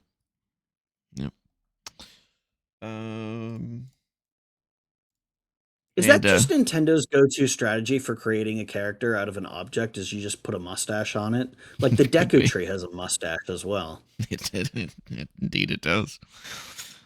Bubsy 4D comes out May 22nd. I don't know if anyone gives a shit, but it's it's coming out. Windows, Switch, Switch 2, PS4, PS5, Xbox, everything. I'm not sure why they're trying to bring Bubsy back again, because they did that. Nobody knows what Atari's doing these days. They did that revival game a few years ago, like 6 or 7 years ago, and it was bad. Oh yeah, the side scroller. Mm. Yeah. And it was like, hey, remember Bubsy? Remember how annoying he was? And remember how Bubsy 3D is like one of the worst games ever? We're making a new one. Don't you want to play? They just don't want to let this IP Don't you want die. to play it for the laughs, for the memes? Yeah. For the lols? But yeah, it turns out if you make a bad game as a joke on a bad game, it's still a bad game. Yeah. Now, does this look as bad as that? No. But I mean, I don't know. The only Bubsy game that I ever thought was worth playing was the first one, and that's more because it was like playing a cartoon than anything else. And now we have lots of games that are like that. So, yeah. But I mean, if it turns out good, then awesome. You did it. Finally, just took 4 tries. Yeah, finally, yeah. Coming out on May 22nd as well is Lego Batman: Legacy of the Dark Knight, which looks great. It's the Batman Arkham, basically, of the Lego brand. Looks really good. I only played one of the Lego Batman games. I think it was like Lego Batman 2 or something, and I wasn't super into it. If you've played one Lego game, you've played them all. Well, I was going to say the Lego games are weird for me. They're incredibly hit or miss, because I either like them a lot or I just do not enjoy them at all. Even though they're like always kind of the same game. I don't know, some like the Lego Star Wars ones, the Lego Star Wars trilogy, I had fun with that. The Lego Indiana Jones, I had fun with that. But then like Lego Batman and Lego Harry Potter, I mean, I was just like, well, the Harry Potter one, I already don't like Harry Potter. I was playing that with because there was a small child I was babysitting who wanted to play it, and then what am I going to do? Say no? Like my love for, so I loved the original Lego games. What turned me off of them was when they started doing voice acting. I was like, it's Oh much yeah, instead of instead of just the yeah, it's a yeah, yeah, that was yeah, much funnier than yeah. putting voice actors in there. What did that start with? Was that Lego Lord of the Rings? Because they It had could have like been, yeah. they had dialogue from the movies in those games. Yeah, I think it was like the That was first the first. three had the and then they did the voice acting after that, and I was like, why'd you change it? It was so perfect. It was hilarious Mhm. seeing all of these like classic scenes, but with this comedy, and Yeah. I don't know. It just worked better in my opinion. But Mhm. this one's different though. This one is basically Arkham Asylum. It's got the actual combat from Arkham Asylum in it. It's not the classic Lego games as they've been. Are they gonna have the costume with the bat nipples from Oh, Batman and probably. Robin? It'll just be two dots. Yeah. Just two dots. And then finally, probably the biggest game of the month is 007 First Light coming on Mm. May 27th. Fresh previews went out. I didn't watch them because, again, why they feel the need to continue to sell this game to people, I don't know. Yeah, I know, right? You sold me Guys, already. guys, you are the makers of Hitman making a James Bond game. You don't That need to sold keep us on day show one. like yeah, like we didn't even need to see footage. We're This like, is yes, of yours to course. fuck up now, okay? Yeah, That's all it says. these are the perfect people to make this. Yeah, yeah, Just we trust you. You've proven yourself with the Hitman games for the last 20 years, 20 plus years. yep, So yeah, just go ahead. Don't keep showing us stuff. Just let us be surprised. yep. Just don't fuck it up. That's all you gotta do. Yeah. Just don't fuck it up. I can't imagine that they'll fuck it up. Like, No, I don't think so. are there any of the Hitman games that are bad? Like, there are some that are not as good as others, but like none of them are bad. The last three were so good they merged them into one game because people love them so much. Yeah. So yeah, yeah, they're amazing. All right, and that's it for what's coming out in May. Let's get to the news. And normally I start with sad news, but I wanted to start with some great news that we can really just Ooh, rub our nipples I like on. good news. We so rarely have it. Yes. And that involves Crimson Desert. I don't know if you heard this news. South Korean publisher MTN said Pearl Abyss has sold over 5 million copies of Crimson Desert. Oh wow. And they are so happy with the sales of the game. They have reportedly given every employee a $3,400 bonus. Ooh, nice. Take note. Literally every other corporation, take note. That's how Yeah. you treat your employees Yeah. when you get a success. Listen, You didn't like, do it. some people Everyone might, did. yeah, some people might say $3,400. That doesn't sound like a lot of money, but number one, that's a lot of money. Yeah. Like, Yeah. three How thousand could you dollars complain about would that? be You can't. would be massive. Also, these guys are South Korean. It's Mm-hmm. a pretty expensive country to live in. My Yeah. understanding is so. Like, hey, there's nothing to complain about. Yeah. $3,400.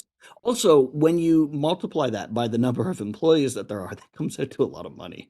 Yeah. There's over 700 employees there. So Yeah. So that's a pretty big deal. yeah. Yeah, that's great. I like this. This should happen for every game that is this successful. I hate this shit where it's like, oh, we will give out bonuses if it gets a 90 or higher on Metacritic.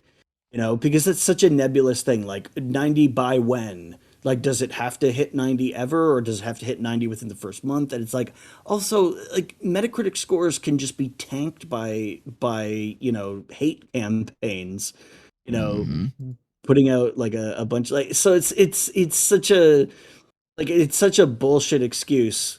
It's like, oh well, we'll do it if you get this. It's like, no, if your game sells like a certain amount of money, or it makes a certain amount of profit, that should just trigger an automatic, like, everybody gets a bonus. And it should go in stages. It should be like, if it makes more, or if it sells more than this many units, everybody gets 1,000. More than this many, everybody gets another 1,000. More than this, everybody gets, you know what I mean? Like, Yeah.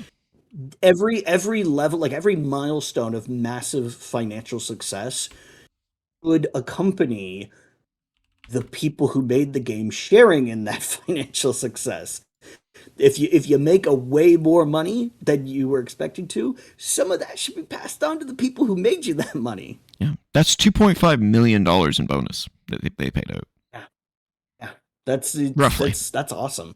Yeah. Yeah, that's awesome. So That just Perlibis that should CEO absolutely Heo Jin Young, you are the man. yes. You are the Good man. job. Yeah. Yeah, He put out a this is how everybody should do it. Give your people bonuses, not yeah. just your CEOs. Oh, and it doesn't stop here. Another bonus is due at the beginning of 2027 based on 2026's financial performance. So, see, Exactly what I'm saying. You know, it if you seems like continue to they're do really well, yeah, seems like they're continue to doing pay good. out bonuses. This Yeah. is what incentivizes people to stay with your company because This they'll is what know, makes oh, employees happy. if Make I them feel stick around, appreciated. I will get more bonuses. Yeah. And I want to, because like you said, makes people happy. I want to keep working for these people because they treat me well.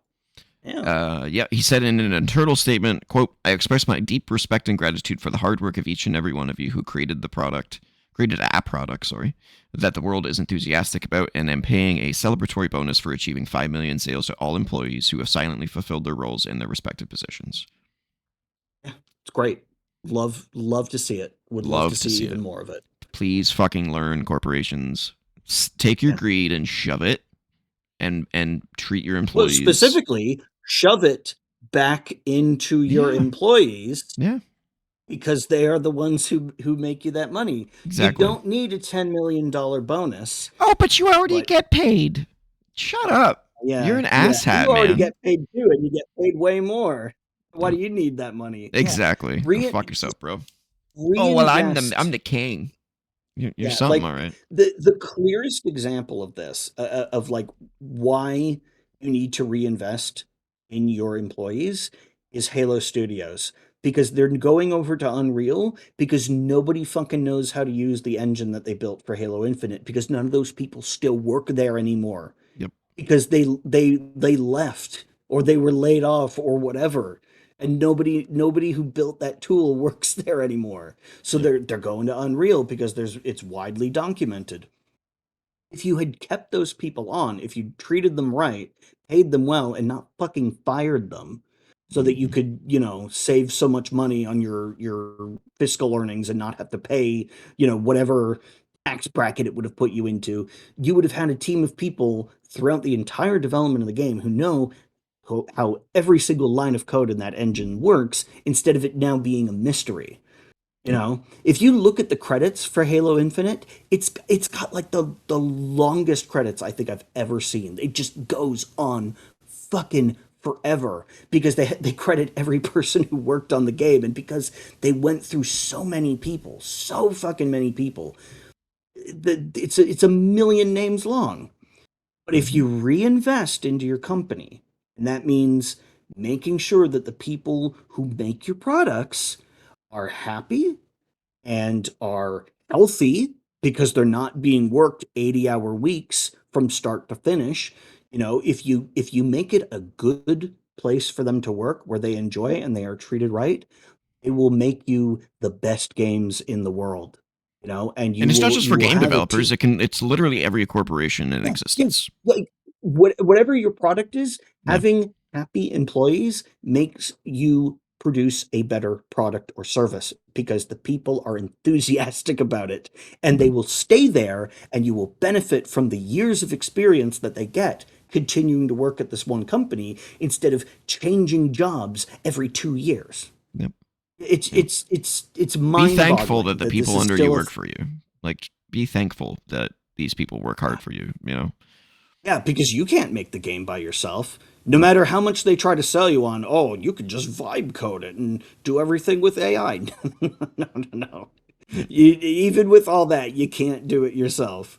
So you gotta this has got to be a team effort. If you're gonna make something this big, you need a lot of people to make it. There's just no other way. So treat them right, they will make you a better product.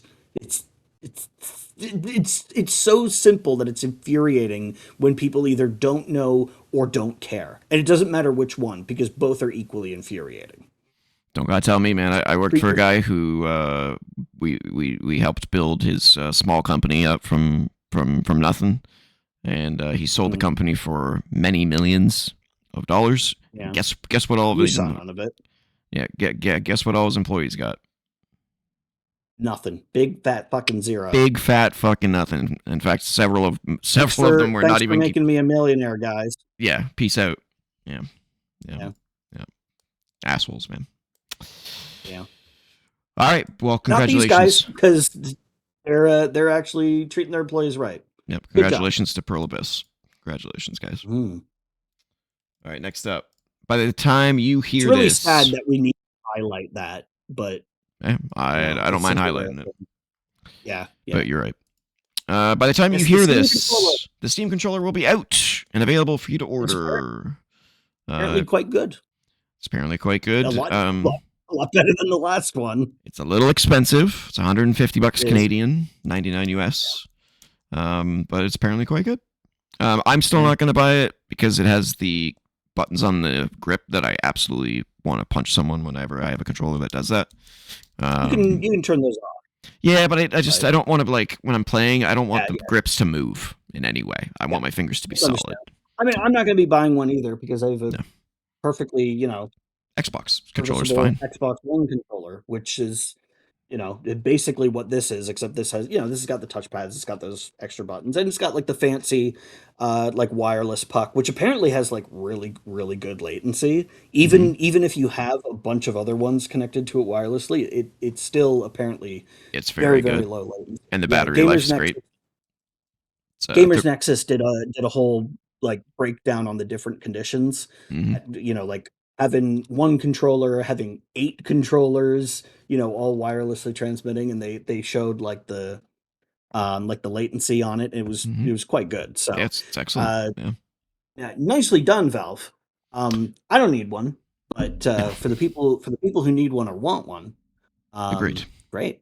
Yeah, It's good that absolutely. they have a good controller option available. Yeah. And it'll be great for the Steam machine when that comes out. Oh yeah. Yeah, battery life 35 plus hours on one charge. But I mean, That's good. the puck is so easily available that it's always charging. You can just always leave it on the charger. Mhm.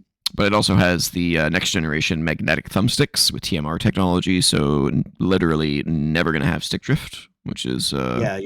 exactly what you want. Mm. It's got those track pads, just like the Steam Deck. Grip buttons. It's got some I haptic believe it's feedback. got gyro aiming Does have gyro capabilities as aiming. well for Yep. shooters and stuff. Yep. It's neat that that's become a standard thing. I don't use it, but I know that Me a lot either. of people really, really like it. A lot of So people like it for aiming in yeah, games. yeah. It's not for me, Me either. because part of the way that I use a controller isn't just to move my thumbs, but to also shift my grip on it to sort of put it in a position where it's more comfortable for me to hit certain buttons. Mm. And so because I'm shifting the controller in my grip, it's moving the gyro, and so it's not really any good for me for aiming because it's always going to be moving a little bit. But I'm glad that it's there for the people who like it. Also, I will say, and I've said this before, the one exception is New Pokemon Snap, which I always play as if I'm holding a camera and turning it around because Mm. that's just the way to play it. Yeah. It's like I'm looking through the Switch into the Pokemon world and taking photos. It's so much fun. The only thing I ever used the motion aiming for on my consoles was the keyboard to be able to, because it brings up the keyboard and then you literally just point to the letter and click it. So Yeah. instead of having to go through the selecting each Yeah, one individually, I've seen yeah, that on stuff. it's Yeah. a lot faster than. Yeah, I mean, that's a neat way of doing it. would still prefer a keyboard, but that's a faster way than normal. And getting up and plugging one in. Then play, yeah. So yeah, Steam controller is out as of this publishing. Like I said, $99 US, 150 Canadian. Little pricey, but it's a pretty beefy controller. So It's honestly, it's not that much more than other controllers because controllers are pretty expensive these days. it's more than a PS5 controller, I think. Yeah. Still no word on the Steam Machine or Steam Frame, but the No, grand price is at fault for but that. there was I guess a report that Steam machines have been arriving at a distribution warehouse. So Okay.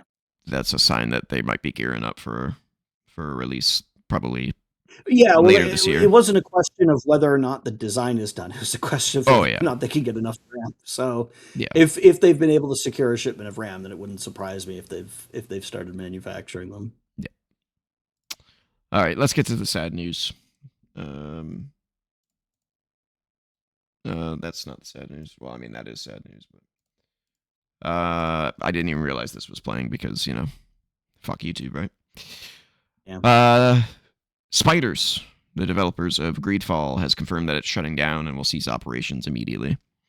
The gaming Yeah. industry has been Yeah. experiencing a lot of woes in recent years, with numerous studios being shut down or losing large amounts of talent due to layoffs. But the reasons for this vary case by case, but most of the major gaming giants have been impacted on some level. Unfortunately, even some of the smaller studios are now being hit. Spiders is a French video gaming studio that has been around since 2008. The studio was able to find its niche in helping port titles to Xbox 360, but eventually began making its own original titles in the 2010s.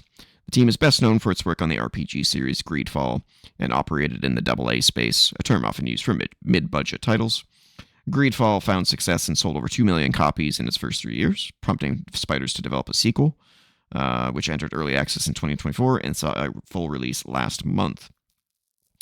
Just prior to the game's release, Spider's parent company, Nacon, filed for insolvency, which is like the first step towards bankruptcy, and attempted to sell Spiders to a different company. Unfortunately, they could not find a buyer for Spiders, and as a result, Spiders will shut its doors for good. The company took to its X page to announce its closure and provide an update on what will happen with Greedfall: The Dying Worlds DLC.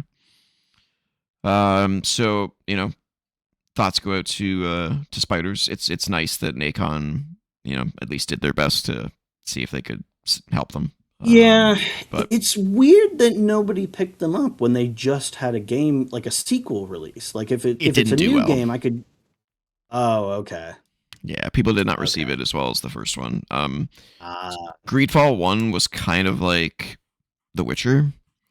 Um, Greedfall 2, they changed it into like this like party-based, turn-based Baldur's Gate kind of a game, and I I see. don't think it It's not what they were what players were looking players were for. looking for. I don't think. Yeah, That's unfortunate.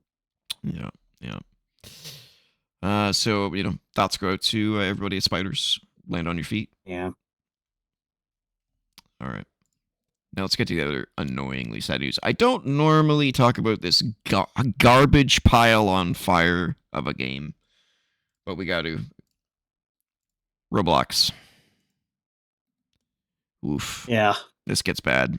Roblox is Yeah. embracing AI to radically overhaul the look of the Oh. game. Roblox has been around for 20 years and has only grown in popularity with age. Its dominant Yeah, force. I learned that it was that old recently. Like I knew it had been around for a while, but I didn't realize it had been 20 It years. saw a spike somewhere where Yeah, yeah. it took off, Yeah. kind of like Yeah. Among Us, where it was like, yeah, it's been out for a while, and then something happened, Yeah. and Well, it what kind of happened with Among Us was Twitch streamers Twitch found it. streamers. Yeah, I'm not sure what happened Yeah. with Roblox, but yeah, something made it It exponentially probably like increase. YouTube like highlights of like the games that people make in it, and then Could that, be, they're yeah. like, "Oh, I wanna play this game in this thing. In this Oh, I can game, make my own games?" yeah. Yeah. It's a You know, dominant. the creators of Gary's Mod just launched essentially a Roblox-like called Sandbox, like Yeah, S and symbol box. it's not going well too well either, from what I hear. Something went wrong with it. I mean, yeah, the launch was apparently a little rough because I guess their servers weren't No, it was fully something else. prepared for it. No, Um, something else they went also wrong. apparently they asked Valve specifically not to have like a big Steam front page highlight for it because they didn't want to get hammered. But yeah. Anyway, so Oh yeah, no, Roblox. Sandbox had problems because they AI slop was like filing to the top of their Oh, lists. okay. Um, Oh, which here's an idea: just don't allow AI slop on your platform. Here's yeah, an idea. yeah. Okay, so Roblox is the dominant force for entertainment for On the younger PlayStation gamers. footage, by the way, Oh, because YouTube failed to loop again. unbelievable. laughable. I gotta find like an auto loop. Like there's got to be an auto loop setting somewhere, right? I'm sure I saw you hit that loop button. I'm sure I did. It's instinct. Yeah. Yeah. Annoying. Yeah, YouTube just sometimes fucking drops looping and just puts you to the next one regardless. Annoying. I might have to find another platform to use videos for because it's getting really, really annoying. Yeah. Might have to go to like, what is it, Tubi? No, it's not Tubi. There's Who the another fuck one. I can't knows? remember the name. Anyway, it is a dominant force for entertainment for younger gamers, especially since players are empowered to create their own games and share them with others. It's often appealed to younger gamers because of its cartoon art style. Blah blah blah blah Mhm. blah. This glow up of visual overhaul comes in the form of a new AI-powered system called Roblox Reality, which will let players change the way the game looks, specifically making it more realistic. At its core, it seems like a filter rather than something that totally changes the game.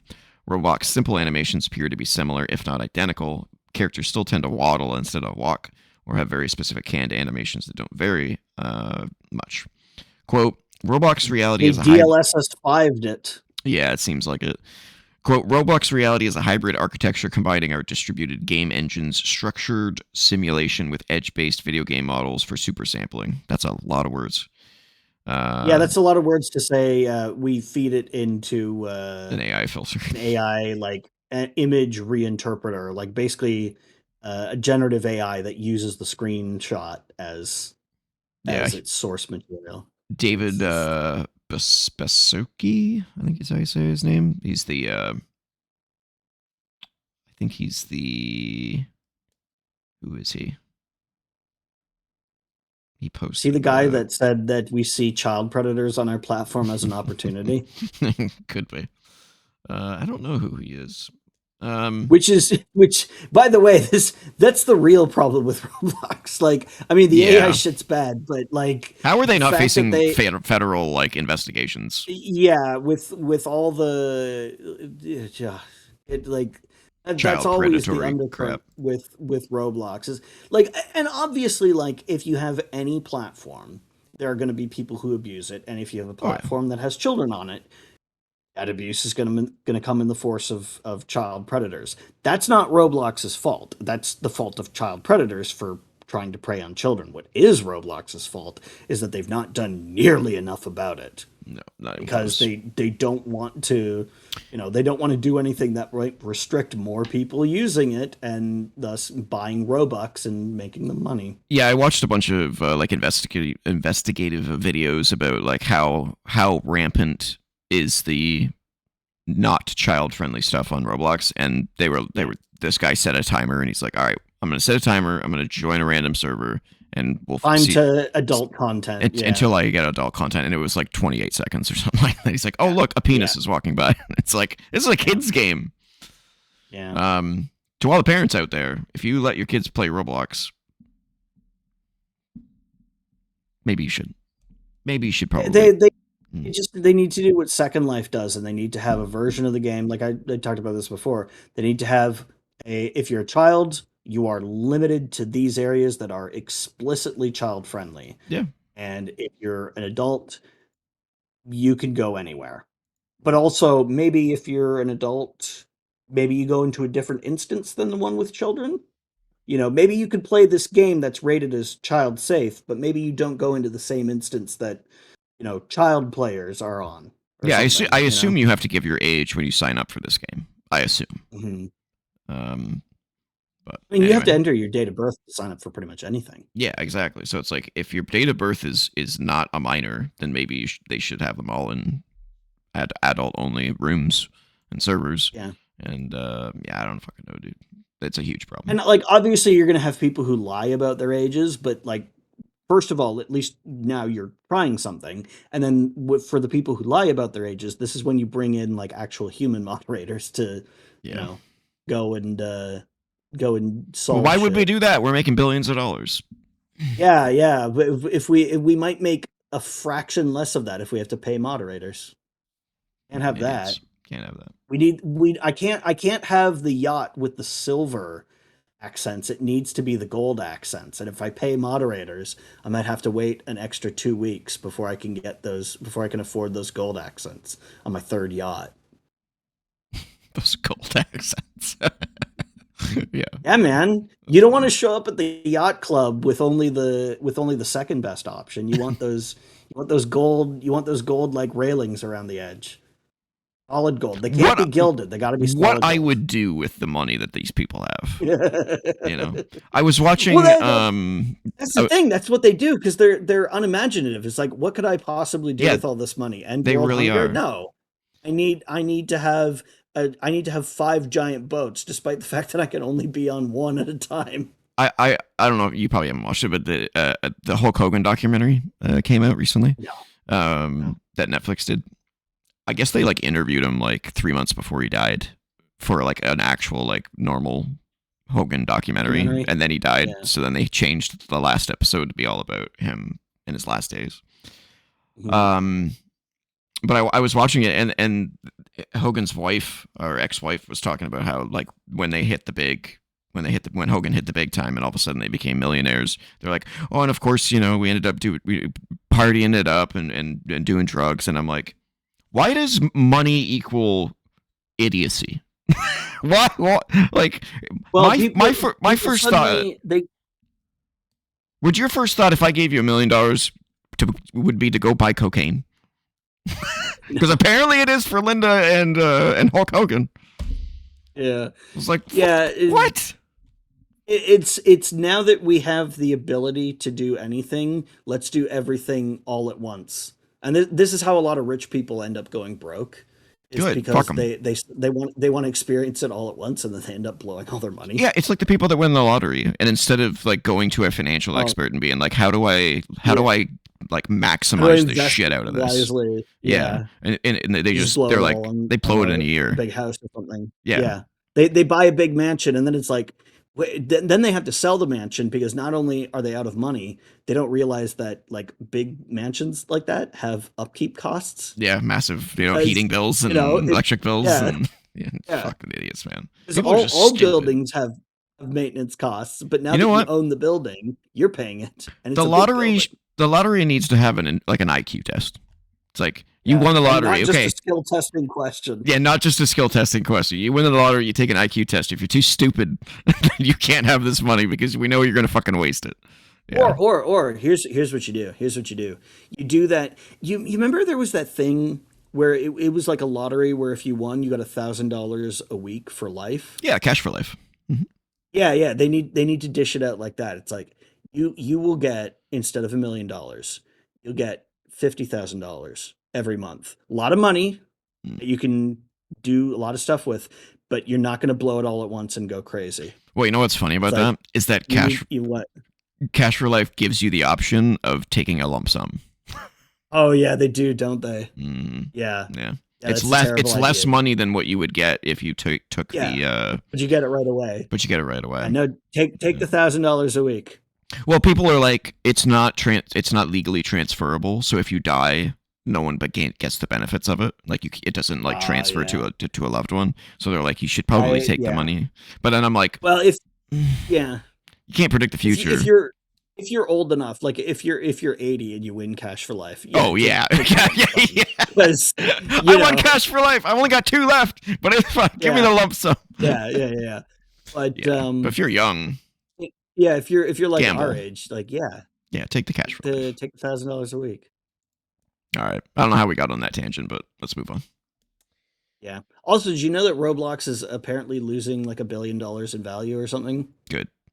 Shut down. Because No one likes it. of like some shit. I don't know. They're losing a bunch of money. Fuck Roblox. Yeah, yeah. Another poison platform. Okay, did I This looks loop like it? radioactive caviar. It does, doesn't it? Yeah. So this next news story is about PlayStation. There was some weird shenanigans going on with a recent PS5 update. Did you read about this? I did not because I don't have a PS5. No, that's fair. But there was a mysterious update on the PlayStation 5 recently, and didn't really say that it did anything. But some people started reporting that they were getting like an authenticate to play game thing. like a DRM thing where it was like you need to Oh, connect to this the is the internet. check-in thing, isn't Yeah, it? remember how Xbox One was going to do that, where they were like, you got to check in every Yeah. 24 hours. So all of a Yeah. sudden, after this update, people were seeing this and they were like, "What is this?" Like they didn't announce it. Are they testing something? Like, what is this? And people were Hmm. like, people did some research and they're like, "Oh, it's a 30-day clock. If you don't Yeah. log in after 30 days, you don't have access to your digital library anymore." But Yeah.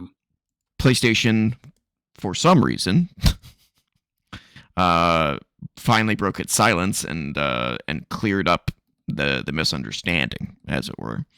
So, as I said last week, reports began popping up online about a quiet but controversial new change being introduced to both PS4 and PS5. Players noticed that the new game Oh, purchases, PS4 as well. Ooh, yeah, that's dirty. but it's not what people thought it was. It Okay. So players noticed that this new game purchases had a 30-day clock that would require an online check-in to order to keep using them. Essentially, this would mean if you played your PS5 offline for a month straight, your digital games may be rendered unplayable until you get online to authenticate its license. Naturally, this Hmm. sent players into a frenzy. This was the exact kind of DRM that Sony roasted Xbox over in 2013, ahead of the PS4 and Xbox One's respective launches. Fans have been left to speculate over You what share a exact game with your friends on PS4. You just hand it to them. exactly, yep, that whole thing. And that was trading games too, because they were blocking that too, I think.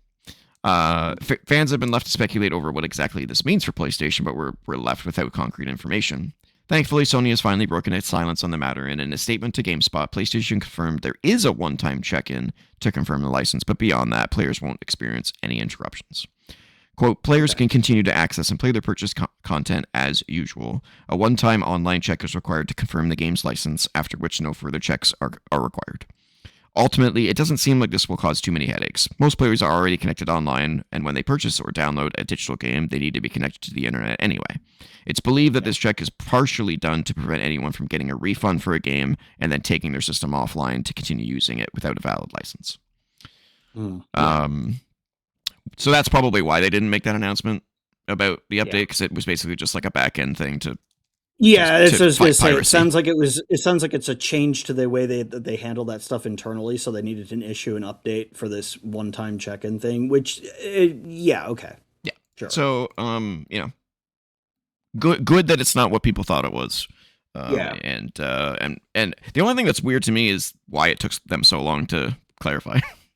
Like, they waited like 4 days. It was like 4 days of Yeah. people like freaking out on Twitter. It's like, guys, Yeah. maybe don't make changes like this and don't tell anyone. Like it Maybe, should be in the patch notes. That's what those are for. dude. You I know? miss patch notes on PlayStation. So I think it was PS3. Anytime you got a system update, when you booted the PlayStation back up, They it would would tell you what they have did. it would have a patch notes whole thing. And then Here's the new stuff. This works better than it did before. Now you can search your screenshots or whatever. You know, yeah, just give you system stability preview. improvements, whatever it Yeah, was, right? it wasn't always like hyper detailed, but it would just give you an idea Yeah. of what it did. But then on PS4, they shortened it to click here to open your browser to go to the patch notes on our website. And then on PS5, Yeah, there's just nothing. There's just nothing. It's just I don't mind the click here for more information thing, but at least have a summary. yeah, like it should be built into the system. I don't know. It's like they got lazy over the 3 generations. They're like, this generation, we're telling you everything. This generation, if you're interested, go here. And this generation, fuck you. We're just not telling you anything. Hey, there was a system update. Oh, Yeah, I noticed because I thanks. had to get the update before I could play my games. Yeah, what did it do? Yeah, what did it do? Yeah. I mean, if they're major Yeah, updates, you usually get like a welcome screen pop up that says, "Hey, this is yeah, a new feature." But for the yeah, smaller but things, it's for like, yeah, give me some deets. You know. yeah, yeah. All Well, right, it's good that they're not instituting like monthly check-ins that would be terrible. because like the problem with that is that when the PS5 reaches end of life, whenever that is, eventually those servers are going to get taken Yeah, down. And then you've exactly. got 30 days from that point, and then you can't play your games anymore. Yeah, yeah. It's like, yeah. I think if there was like people were raging. They were like, "You don't own your PlayStation. You're just renting it." Yeah.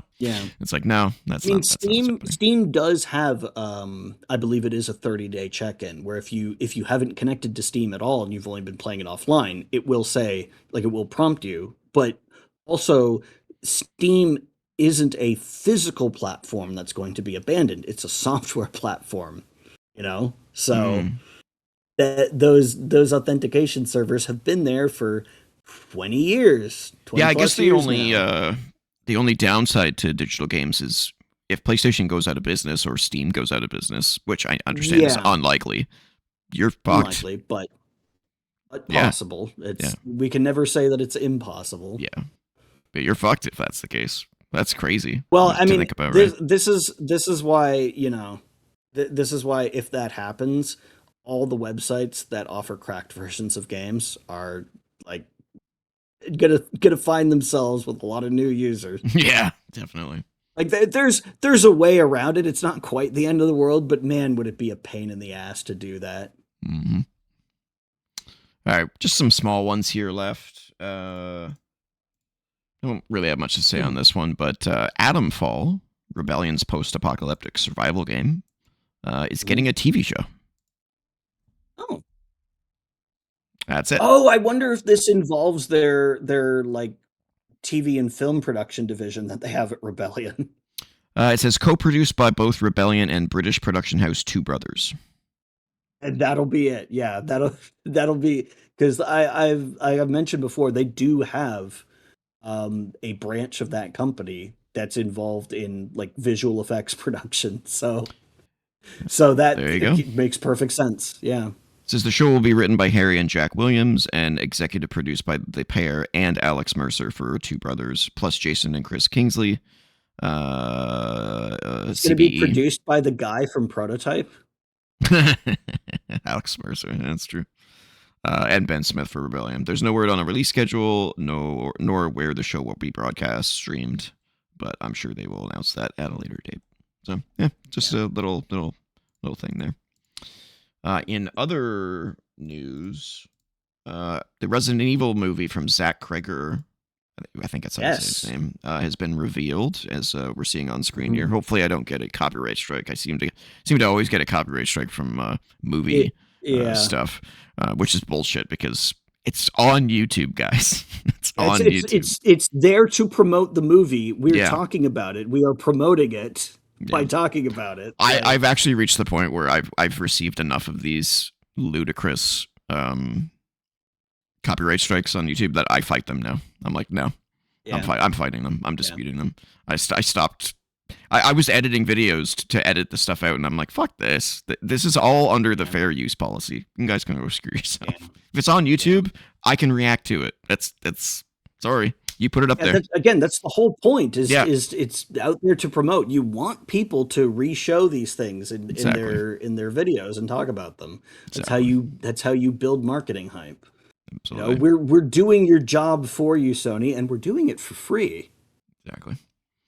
Yeah. So and with regards to this, yeah, it looks cool. Nothing in here that looks too Resident Evil. There's a little bit, but it's like at first, there's no indication that this is Resident Evil until you get to the title card at the end, and it's like, oh. And this looks like it's going to be a story not about anyone specific from the games, but like set in that universe. It's just a reboot, a movie reboot. Yeah.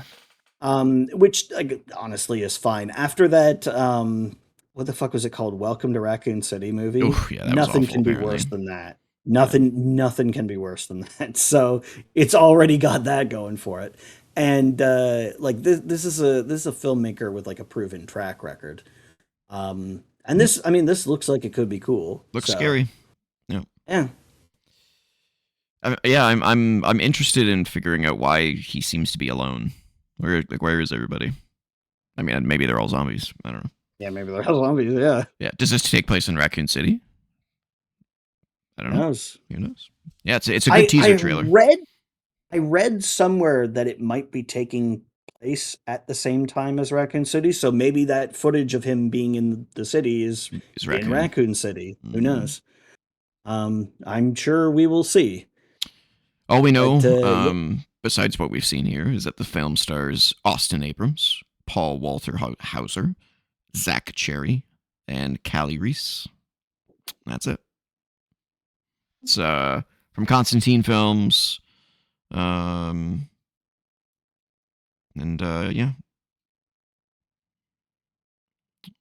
let's see. Constantine's Robert the Kulzer, Vertigo Entertainment's Roy Lee, Miri Yoon, and PlayStation this guy Productions. right here looks like one of the dudes from Resident Evil 8.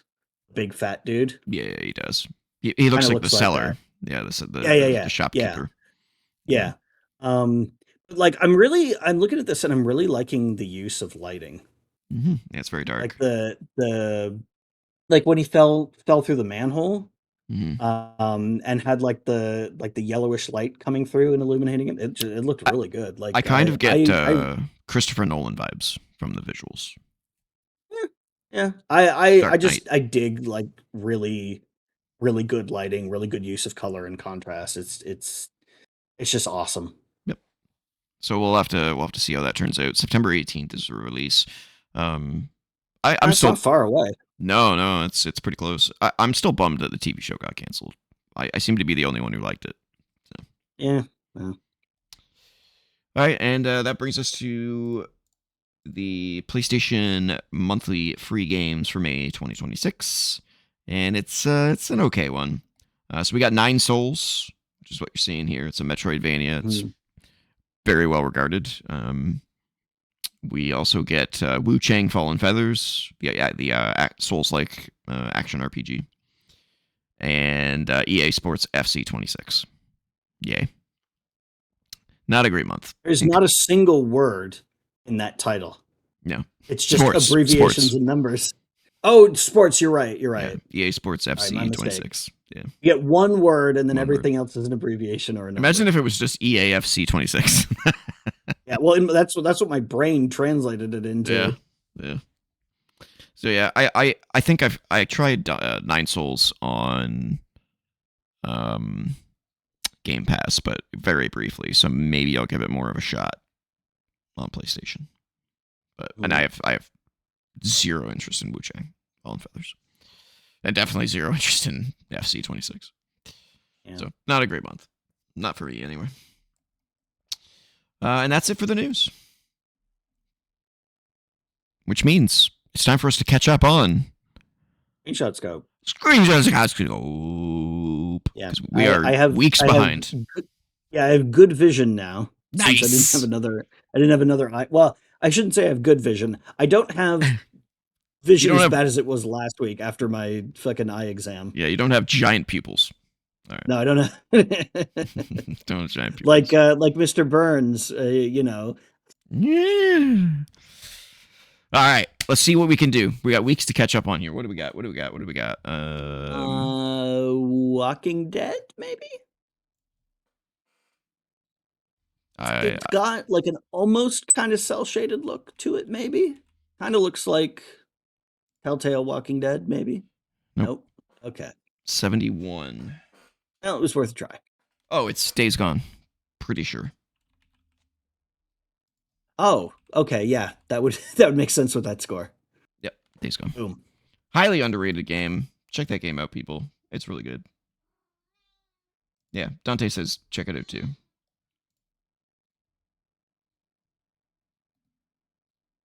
Well, that's a door. Yeah, door, fire extinguisher, maybe a vending machine or something off to the side there. Yeah, with like a It's like coffee a on it. drink can on it. Yeah. This almost looks like the It's one of those. backstage area of like a wrestling game or like a sports game. Yeah, I don't know. I think we need it's more. too moodily lit for that, I think. Yeah. In the backstage, those things always lit up because they always have a camera back there. Kind They of. have people talking smack and stuff. Talking Or smack. doing or having like Vince McMahon play himself as like a boob. Like what was it where he said to that black wrestler, "What up, my Oh no, it was to a white. It was what, to a white guy. Yeah. well, but wasn't there a black guy who I forget which of the wrestlers it was, but he's just like stunned. He's like, "Tell me he didn't just say Oh yeah, that." yeah. He reacted to it after he said it. Yeah, Yeah, yeah, yeah, yeah, yeah, yeah. yeah. Yeah. Tell me he didn't just. Yeah, I can't believe he got away with that. What an idiot. Like, Um, I'm not sure he got away with it, but I mean, mm. he also got away with it because he owns the company, and Not like anymore. it was a Not anymore. He bit, doesn't. not anymore, but at the time he did, and it was a bit, but it was a bit that he maybe shouldn't have done. Definitely shouldn't. I don't know what this is. We'll see. 93.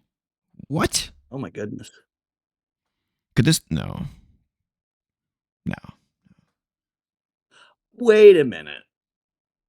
Wait a minute. Is Is this this Deus Ex? Deus Ex Human Revolution?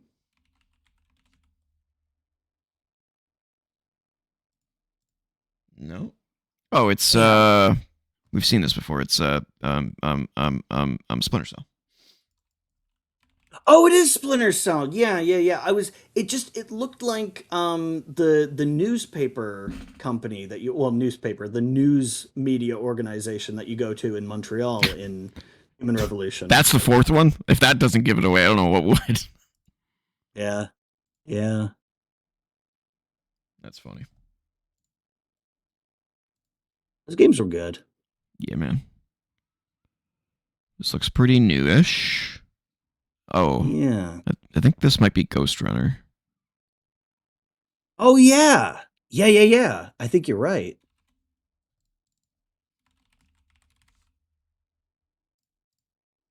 Oh, Ghost Runner 2. There you go.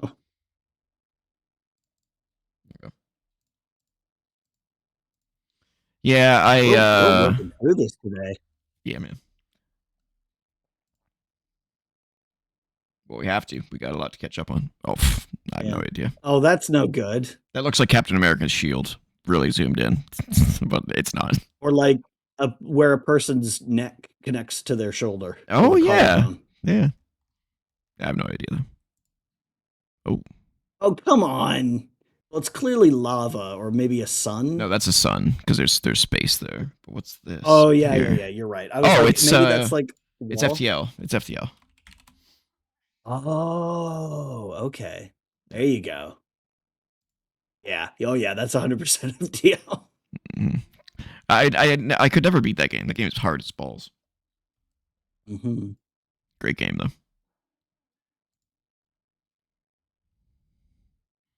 Oh, Is it's that like a subway train or a bus or no, something? it's Dead Space.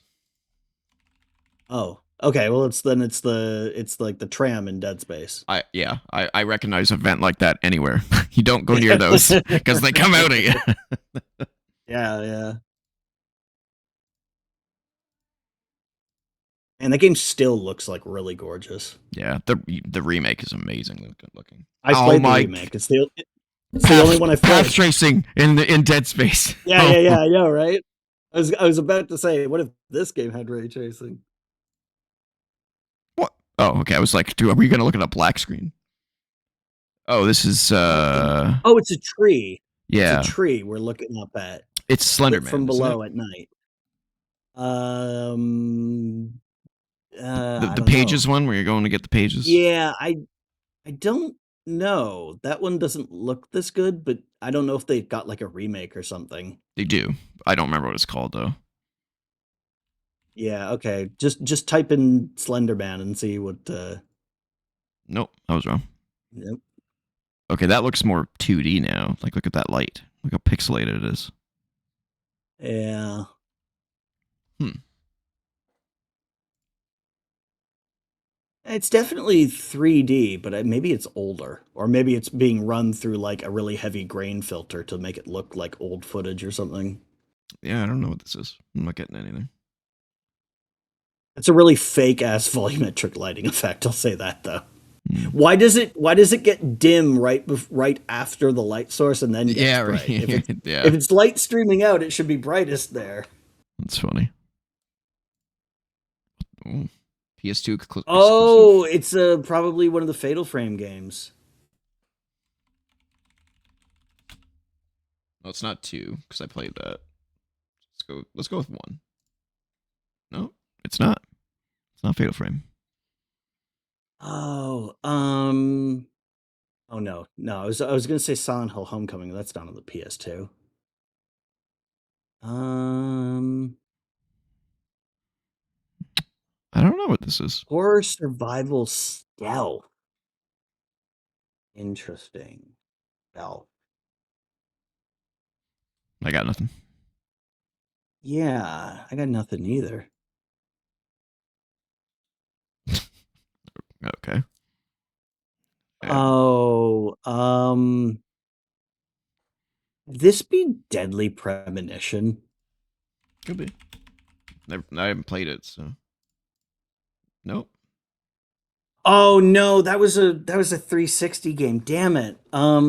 It's from Yeah. Sony. It's a first party game. What is this? Yeah. What? What is this? Yeah. To be fair, Deadly Premonition looks like a PS2 game. A first party And it PS2 also game. performs like one as well. Specifically like fucking Shadow of the Colossus on the PS2. I never played Summoner. Is this Summoner? Played Summoner. I don't remember playing it. This is not Summoner, by the way. Okay. Summoner doesn't look this good. Yeah, I have no clue what this is. I should know what this is, but I have no idea. But it's definitely not, because Summoner is like a turn-based RPG. Oh, okay. Yeah, I have no clue. I have no idea what this could be. A Yeah, Sony exclusive first party game? Like, I have no idea. A survival horror Sony exclusive PS2. This looks like Harry Potter. I think he's in a priest outfit. I think it's a priest outfit. Yeah. Yeah, it's definitely it's like a monk or a priest outfit. I have no idea. Yeah, I don't know. All right, well, we lose this one. It is Forbidden Siren. Oh, the Siren games. Oh, Siren. Oh, fucking forgot. I was thinking about the modern Siren one on PS3, but I didn't know there was a PS2 one. Oh, okay. Well, yeah. I totally forgot there was a PS2 Siren game as well. Yeah, I could have got that had I known that. Oh, is this? Ooh. This might be that TNT remake. The what did they call that? Shredder's Revenge.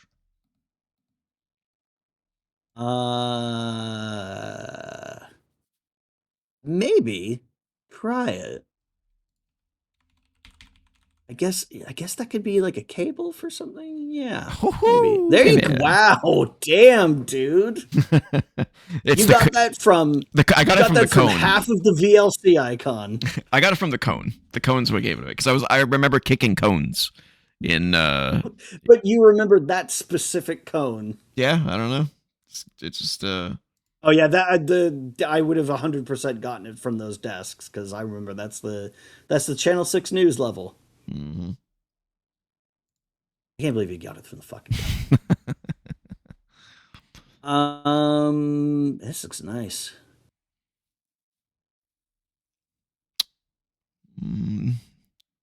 I keep guessing Brothers in Arms, but I never get it. I wonder if this is finally Brothers in Arms. My brain says Sniper Elite, like one of like maybe 5, but I don't think played 5, and I don't remember this. Yeah, I don't think it looks that good personally. I mean, it looks. Maybe it's from the latest. Maybe it's from the latest one. What was it called? Renegade. Resistance, I think. Resistance. Yeah, try that. It's not in here. It's not in. Okay. Let's just try Sniper Elite just to see if anything comes up. I don't think it will be. Nope. 92% though. Whoa. Yeah, if it was Sniper Elite 4 or 5, I would distinctly remember shooting Nazis through one of those windows. But it kind of had the look of maybe, you know, like maybe it was from a DLC that I didn't play or something. So we've got motion blur, which to me indicates we're driving. Speed. Something is moving fast as fuck. 92%. Could it be a Forza game? Maybe you pass by some really nice real estate?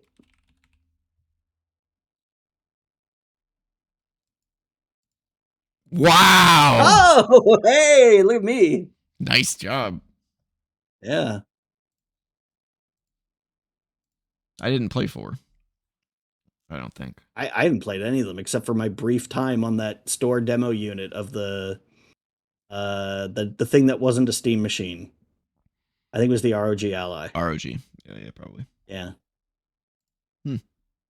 It was fun for those few minutes I played it though, but I don't even remember which one it was. I recommend playing Horizon 5. If you liked Burnout Paradise, you'll like Horizon 5. Okay. Now this I Is this the don't Death know. Star trench run? We got space up here. This looks like a trench run. When was there that much red light though? True. It was always lit like very evenly, like with white light. Yeah, good point. Yeah, I don't know then. But it could be another spaceship. Yeah, I was There are thinking plenty in many games out there. The it could be question one is of the which Star one. Fox games that sucked. I don't know. Yeah, I can't get it from this. Oh, gee, thanks. 90%. What's with all the high Metacritic Wow. scores? Yeah. I don't think we're getting Well, I anything mean, from this this I image. guess this could be off. Maybe. Yeah, it Maybe could that's what be. they want us to think. Yeah, I don't think it's Star Wars. Let's keep moving. Yeah. Oh, it is Uh, Star Wars. It's I- Rogue Leader. yeah. Okay. Wow. That's a We good should have game, just man. guessed. We should have just guessed Star Wars at the beginning. We may have got it. Yeah. Damn it. They wouldn't have really brought us any closer. Because how many fucking Star Wars games are there? Oh yeah, I God, guess that's there a is. good game. I guess there is a kind of a red hue on the Death Star. Look at that. Just Uh, a slight a red little hue. bit, yeah, but Yeah, not not this. that Not much. what? No. Can you get the source image from that, or is it just going to say no? Oh, it's something you're okay. That's hmm. Yeah. You had it completely called though. That's I'm. you could not possibly have gotten more accurate than that, and it was Hoth. It was. Yeah, it was definitely Hoth. Oh yeah. Wow. Okay. Well, next time we go with our gut. Go with our gut, man. Oh, okay. There we go. Oh, is that Frostpunk? Yeah, it definitely is Frostpunk. Yeah, 150%. We don't need. I mean, I've gushed about this game enough. It's fucking Yeah. amazing. So go play Frostpunk, guys. I haven't even played it, and I recognized that was Frostpunk immediately. That's how you know your game's got good, like, visual identity. Exactly. No idea. Um, so call me crazy, You're crazy. but I'm definitely crazy. But I'm getting kind of a Half-Life Alex vibe off of this. Oh, I see what you. Yeah, I see what you're seeing. Nope. Good guess though. 75. No idea.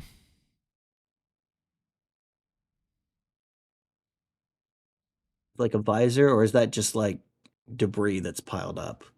Because if that is a soldier from a game and we can identify the armor, then Mm, maybe not. I'm not sure what it is. To be honest with you, I'm not even sure Yeah. what this is. It's got like screens that are like popping out from the thing. So I'm not Yeah, well, I sure. was thinking like if that's like a sci-fi soldier and that's like a sci-fi vending machine or something, Could or be. some kind of sci-fi kiosk. Yeah, 75% though could be literally any sci-fi game in existence. Yeah, maybe it's Haze. It's not. It's not gonna be Haze. No. Although with that score, it might be.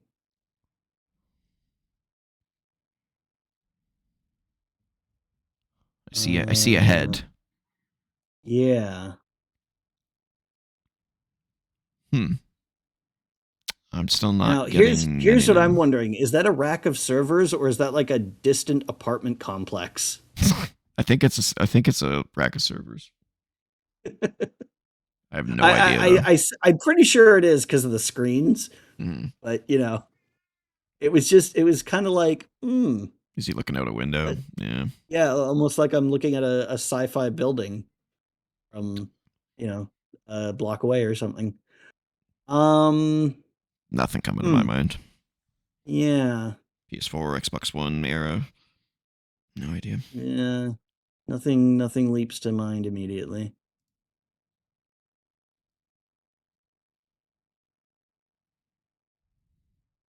Action role playing. Yeah, I'm not. getting vibes, but I don't. I know they're not correct. Like I'm getting like Lost Planet vibes and stuff like that, but it's not this generation. No, no, no, no. It's also not snowing and running at 5 frames per second. Ooh, shots fired. Um, Yeah. yeah, I don't know. I feel like I recognize it. I just don't know specifically what it is. Is this guy? What is that guy carrying something? Like, what is that? Like there's like a prompt for something. Yeah, it's to stab someone in the back, Oh, okay. but I don't know. Like, it can't Is even that make are out the those? Is that dude. like a health bar above a guy? Yeah, it looks like a health bar and maybe like a Shield or armor or something? yeah, armor or stun meter or something like that. I don't Oh, know. it's got like a level, the level one Hmm. enemy or something. Okay. Yeah, I'm not recognizing this at Um, all though. it's not Borderlands though, because it's not garish. No, no. All right. Yeah, sure. Oh, is this the search? Yeah, it's the search. Oh, Oh wait, 2019? Is it that Surge late? 2? Search 2? Yeah. Yeah. There we go. There you go. I really wanted to like those games. They have such a cool concept and they feel so good to play. But Yeah, well, there's the opening of that where he's like on the train, mhm. and then he comes off and he's in a wheelchair. You thought he was just sitting in a seat on the train, but he's actually sitting in a wheelchair, and he rolls off, and you're like, oh, that's why he's getting the robot legs drilled into his bones because he can't walk. Yep. Yeah. And then they have that unnecessary graphic surgery scene where he's not anesthetized at all. This is just how they do it. It's like, what the fuck? What Uh, am I looking at? I Oh, don't know. no. Yeah, I have no idea what I'm looking at. It looks It like looks a like a building dump collapsed upside down. dumpster with like a building collapsed, but it's like a hole in reality because the lighting doesn't line up. At least the way I'm interpreting it. I don't. What the hell? Yeah, I have zero It looks idea. like a like wreckage of walls with a green screen that somebody composited in a photo, like a screenshot from a different game. It's a collage. I'm definitely not visually comprehending it correctly, but man, that taxi is shiny. Oh, it's Infamous Second Son. Pretty sure. Oh, okay. I only played the first one. Yeah. Nicely done. So what the hell was this? View the source image. Let's see if we can. Oh, so it was like a barricade behind two rock formations from one of the mutants. There was a Oh, concrete controlling mutant, and I think that's what those oh, pillars and are. like would like raise like Hmm. weird geometric pieces of. Okay, okay, okay. Yeah, Yeah. All right. That was a good pick for a first screenshot because it shows a lot of stuff, but it's like, what the fuck is this? yeah. It's better than just fucking grass. That's for Good, sure. good game. Oh, Mm. we did this one. We're back on TMNT again. This looks older. Yeah, not getting. Papers scattered on the ground, but I couldn't tell you what it's from. No, Oh, that's a UI uh, strong UI. y- yeah. Don't recognize Uh, it though. don't recognize it though. Uh-oh. 82 though. That's not bad. Yeah, something Yeah, I tells was me gonna say this is a very PS2 game. I think it's a visual novel because it this looks very flat. You know what I'm saying? Like a background of like a person talking. You Yeah, know, I mean maybe, but then why would you have a map system in a visual novel? true. Either way, I don't recognize it. That's for sure. Yeah. Neither do I.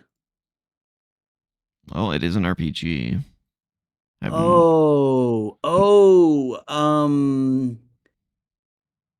Star Ocean, maybe? Like Star Ocean till the end of time? No. no. It does look Oh, like is this a a. Persona game? Oh, that text above there definitely looks like a Persona game. Maybe this is the remake of 2. I never played it. They wouldn't have remade 2 on the PS2. That was a Oh, PS1 game. fuck. Yeah, good call. This looks too cartoony, though. Like, look at like that. This looks odd. I don't know. The Persona games are kind of cartoony. Well, what was so? It must be Persona 3 then. There's Persona 3 and 4, and if it's It's not definitely 4, not then yeah, 4. it's got to be 3. I would recognize 4 immediately. Okay, it's got to be Persona 2. It's got to be. It's not Persona 4. No. It's not 4. I would recognize 4 instantly. I played the shit out of that game. So if it's not 3, it's got to be 2 or 1. It's I've never seen 1 No, 1 and 2 are PS1 games. unless this is a spin-off Persona game. Well, let's type in Persona and see what the other options are, because I know that there are some spin-offs.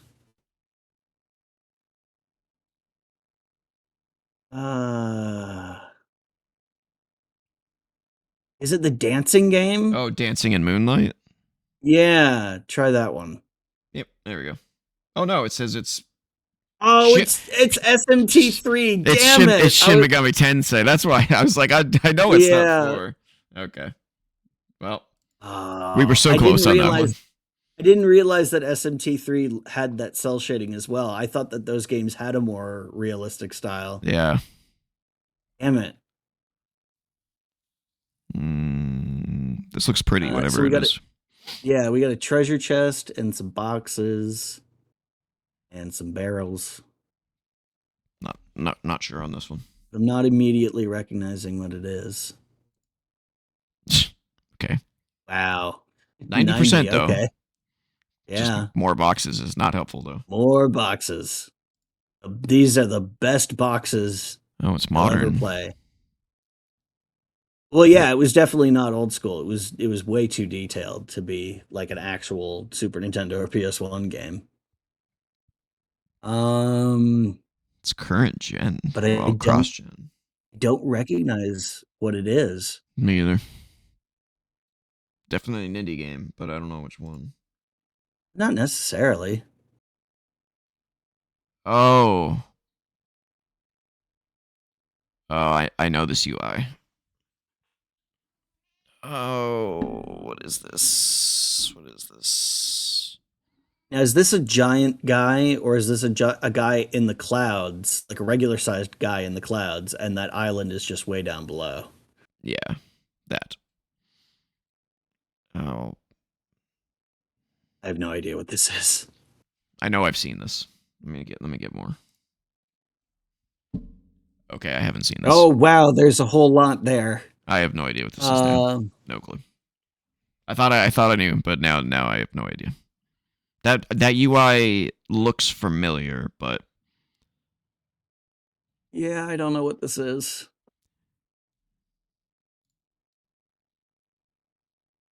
It's no help. I have no idea what this is. Looks neat. And is apparently very popular.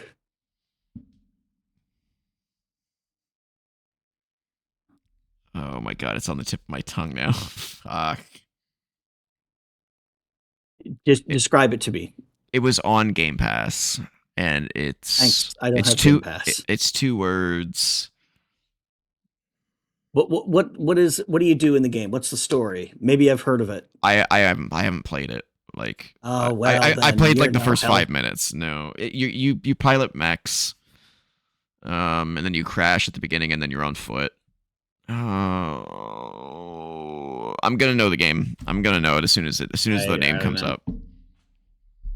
Okay, we got more to move. So I don't know. Just kill me. Chained Echoes. Yep. Mm-hmm. Yeah, Chained Echoes. I've never even heard of it. Yeah. I should have got that one. Damn it. Okay. Well, that's Metroid. No, that's not Metroid. That's not Metroid. What? What is it? It's not Metroid. What is it then? Um, oh God, I don't know. It's Game Boy era for sure. Not necessarily. Do you think this might be an NES game? I don't think so. Maybe. This looks Game Boy to me. It is zoomed in, but it looks Game Yeah, Boy. and it's got color. Now it could just be played on a Game Boy Color. Yeah, yeah. So it could be a Game Boy game. Um oh. Shit. I don't think there's a game called shit yet. Is this Faxanadu? How the hell do you spell that? Fax? Faxanadu. It's not. NES and Game Boy. Okay. So there you go. I don't know. Could this be that Castlevania game where he plays the boy? What was that called? Boy.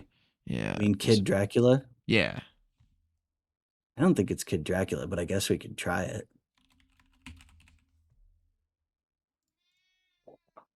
Oh, it's DuckTales. Oh, it's fucking DuckTales. Oh, woo. Oh, whoa. Oh, it's DuckTales 2. It's DuckTales 2. I didn't even know there was one. All right. Didn't even know there was a second one. McQuack. That's funny. Yeah, nobody really talks about the second one that much. Yeah. Oh, fuck off. Oh, fuck off.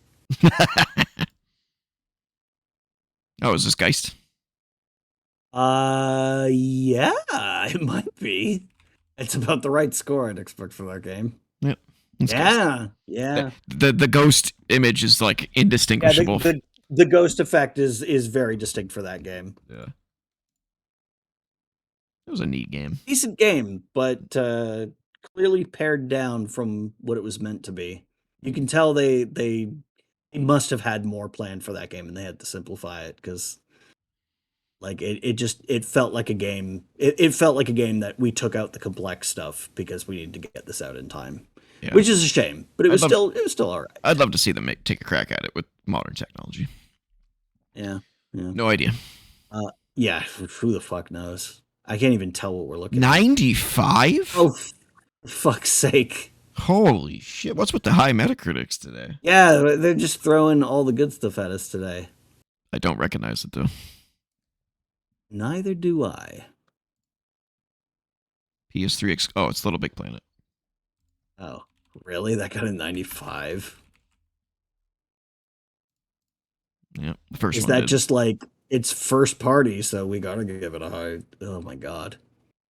I mean, it did really well, but 95 is a little high. It did do really well, but also like it's definitely not a 95. No, it's not. Okay, so we have a ladder, or maybe a fallen bridge. That acts I was as going a to say ladder. that. Yeah. Not sure though. It looks old. No, it's got to be a ladder. That is not the number of planks you'd put in a bridge. That's True. Too few. True. 85%.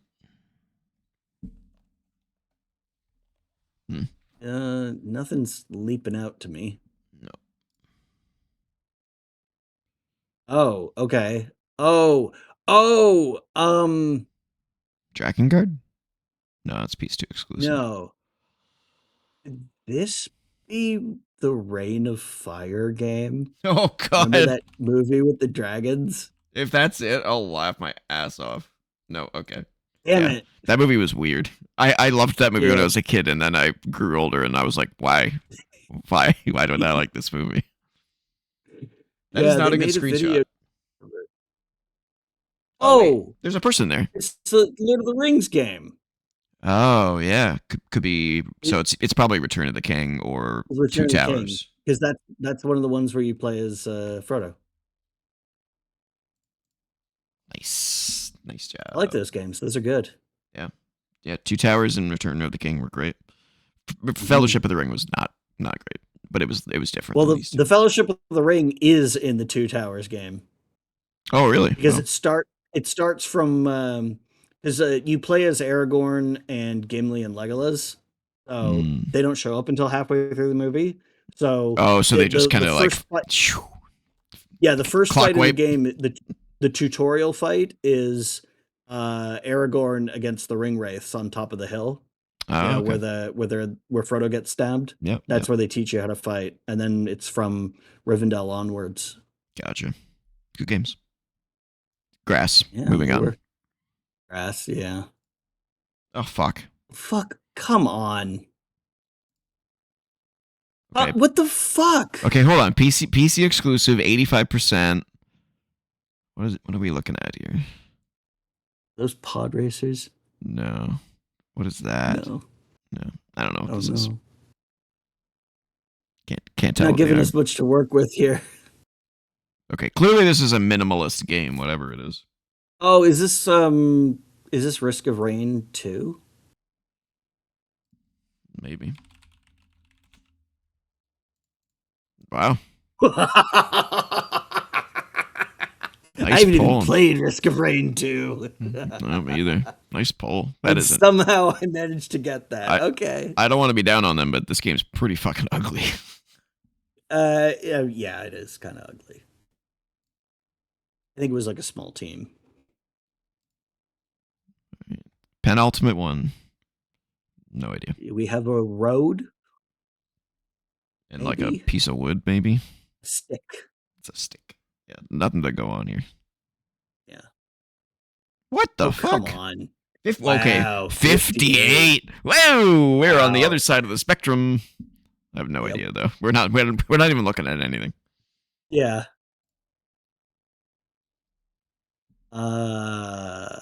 Okay. Hmm. I don't know what this is. No, me either.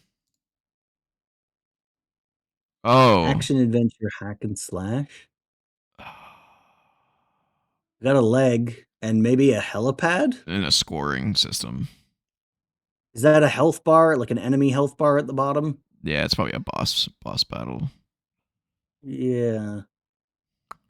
Hmm. Uh, Clearly I don't know. a bad one. Yeah. What am I looking at? Oh, no. Wow. Is Two Human 360 exclusive, or did it come out on PS3? No, it was a 360 exclusive.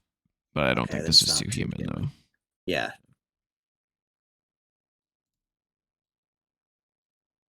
This looks like Ninja Uh, Gaiden. oh, it is Ninja Gaiden. How with a 58%? What the hell? Oh, Is this like a bad Ninja port? Gaiden 3. Ninja Gaiden 3 was poorly reviewed. Wow, that's crazy. I Yeah. had no idea. So apparently the Wii U version fixes a lot of the problems that people had with The it. Wii U version? Yeah. Whoa, that's when you know you Apparently fucked up. Ninja Gaiden 3 Razor's Edge is apparently the good version of the game. What But the the hell? original the original Ninja Gaiden 3, the initial Ninja Gaiden 3, not to Yeah. be confused with Ninja Gaiden 3 for the NES, Good is lord. apparently really bad. I'm also not a fan of Ninja Gaiden 3 on the NES. I prefer I didn't even Ninja know there Gaiden. was a third one on the NES, to be honest with you. Oh yeah, there is. It's hard as balls because they took out, at least in the North American version, they took out the unlimited continues. Oh, Jesus. All right, final one. Mm, okay, it's Rocks. modern, whatever it is. Screw. Yeah. That's very gold. 76%. Very gold. Some stuff on the camera, I think. Is that what that is?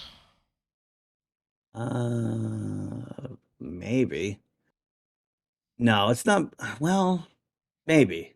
It's Hard tough to to say. say. It's unclear. Okay, cross generation title. I know it's last gen cross Yeah, generation. Cross back, There were you know what I mean? not many of those from PS3 to No, PS4. there were not. There were not. Oh, this is a pretty short list. But what Hmm. is it? Well, it's first person. We have a crosshair And there. it's cross-gen on both. Yeah, that's really rare. We're gonna know what this Like is. what could this possibly be? Like Assassin's Creed Unity? No, that wasn't cross-gen. That was Yeah, it PS4 was. only. Unity?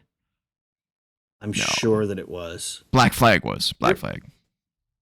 Flag was. Okay. Yeah. Yeah, Unity wasn't. Unity had this like cloth physics that they were touting about. Oh, okay. First person shooter, FPS. which we kind of knew But already from the other screenshot, but yeah. cross-gen. What the hell? Multi-platform FPS from the PS3 to PS4 era. And what was the score? God, that's so 76. specific. Why are we having trouble with this? Yeah, we're gonna get this. It's just what is it? Cursed Thrall? Is this Borderlands the pre-sequel? I don't It's think not. so. It's not Destiny. Oh, it is. Yeah, it is. It is Destiny. What? Yeah, it's Destiny. I Yeah. thought Destiny was only was PlayStation exclusive on console. Nope. Nope. Was this before Sony bought them? Oh yeah, Sony didn't buy him until Destiny 2 came out. Oh, This okay. Well yeah, then, there you go. Marathon was already announced, I think, when Sony bought them. That's crazy.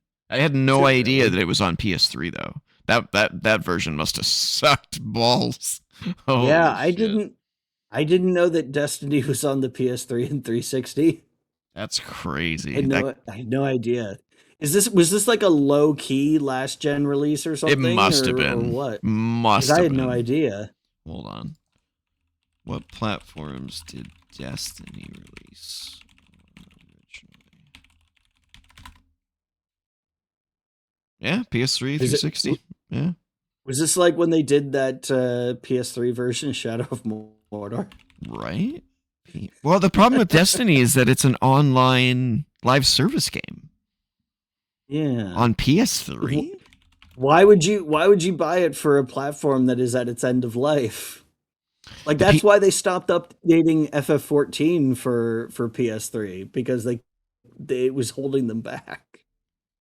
what does it look? It must look like ass. Yeah, I can't right. even find screenshots of it. Yeah, I bet you can. They probably don't want to show it off. It's the Google search says the PS3 version of Destiny is a legacy last gen experience capped at 30 frames per second, offering the base game Yeah, and I early bet. expansions. Oh, so they Oh, so it doesn't even probably have everything. yeah, so they probably like stopped supporting it after the Taken King, which was Yeah, the big expansion. While playable, it suffers from yeah. occasional lag and slower load times. Occasional lag. Occasional lag while playable. Okay, interesting. Yeah, support stopped after update 2.3. Crazy. I had Okay, no didn't idea. know that. I gotta look up some footage of that to see how bad it looks because it must look Oh, it'll be. way I'm sure bad. it'll be terrible. Like I said, the PS3 version of Shadow of Mordor is probably the level we're talking about here. Well, here Oh, are we gonna look it up right now? I've got it right here. Let's take a look. Yeah. Destiny PlayStation 3 footage.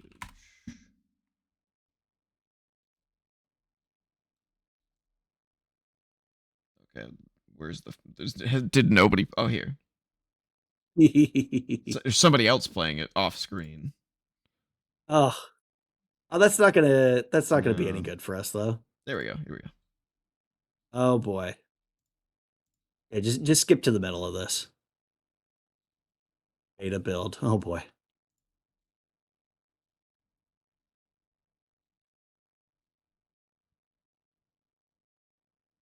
I mean, it's definitely got the PS3 like anti-aliasing problem.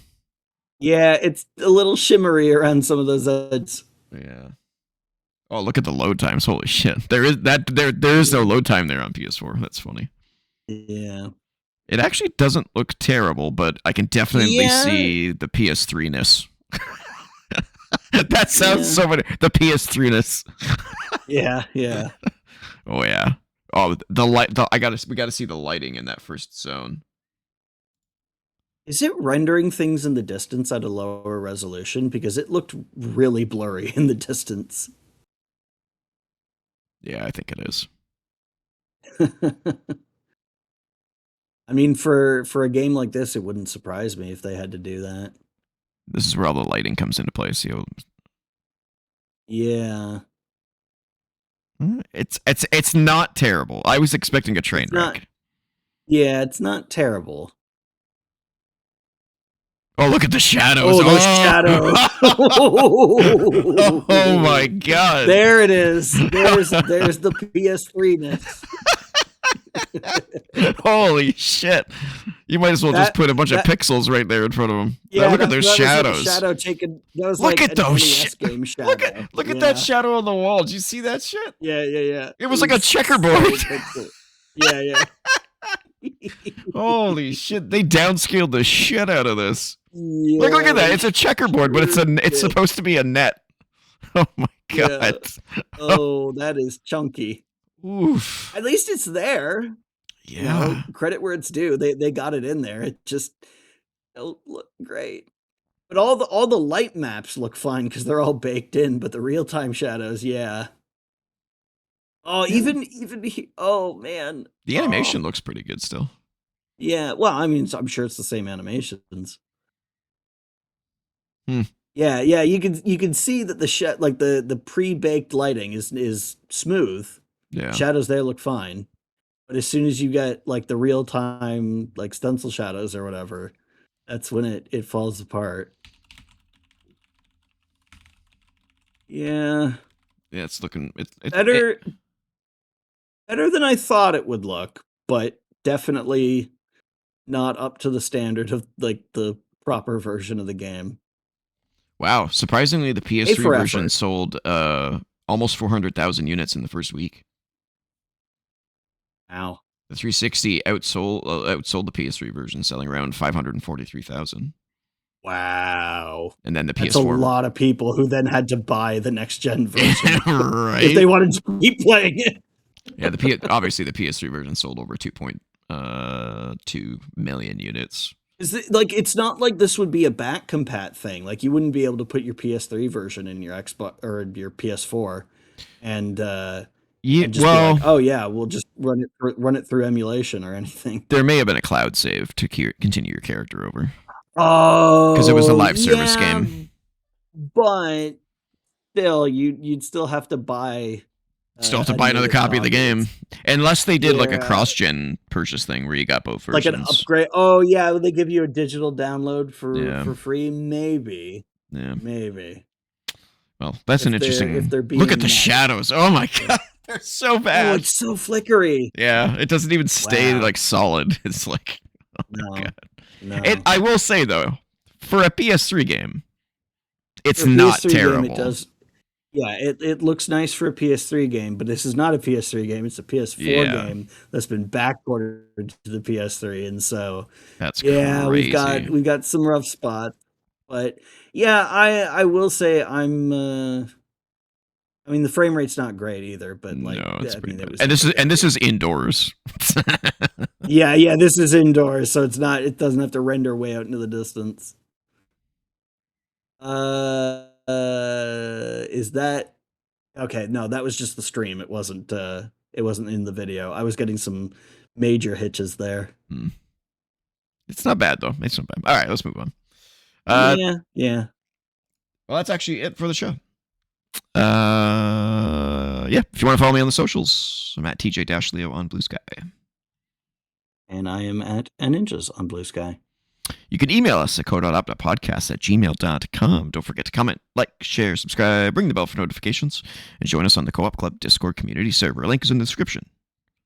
And of course, patreon.com/co-op entertainment, where you can throw us $1 a month to help support the channel. We greatly appreciate it. All right. It's been a good show. Long show, surprisingly. Yeah. Until next time. Keep your shadows sharp. Make your shadows sharp and get back to gaming.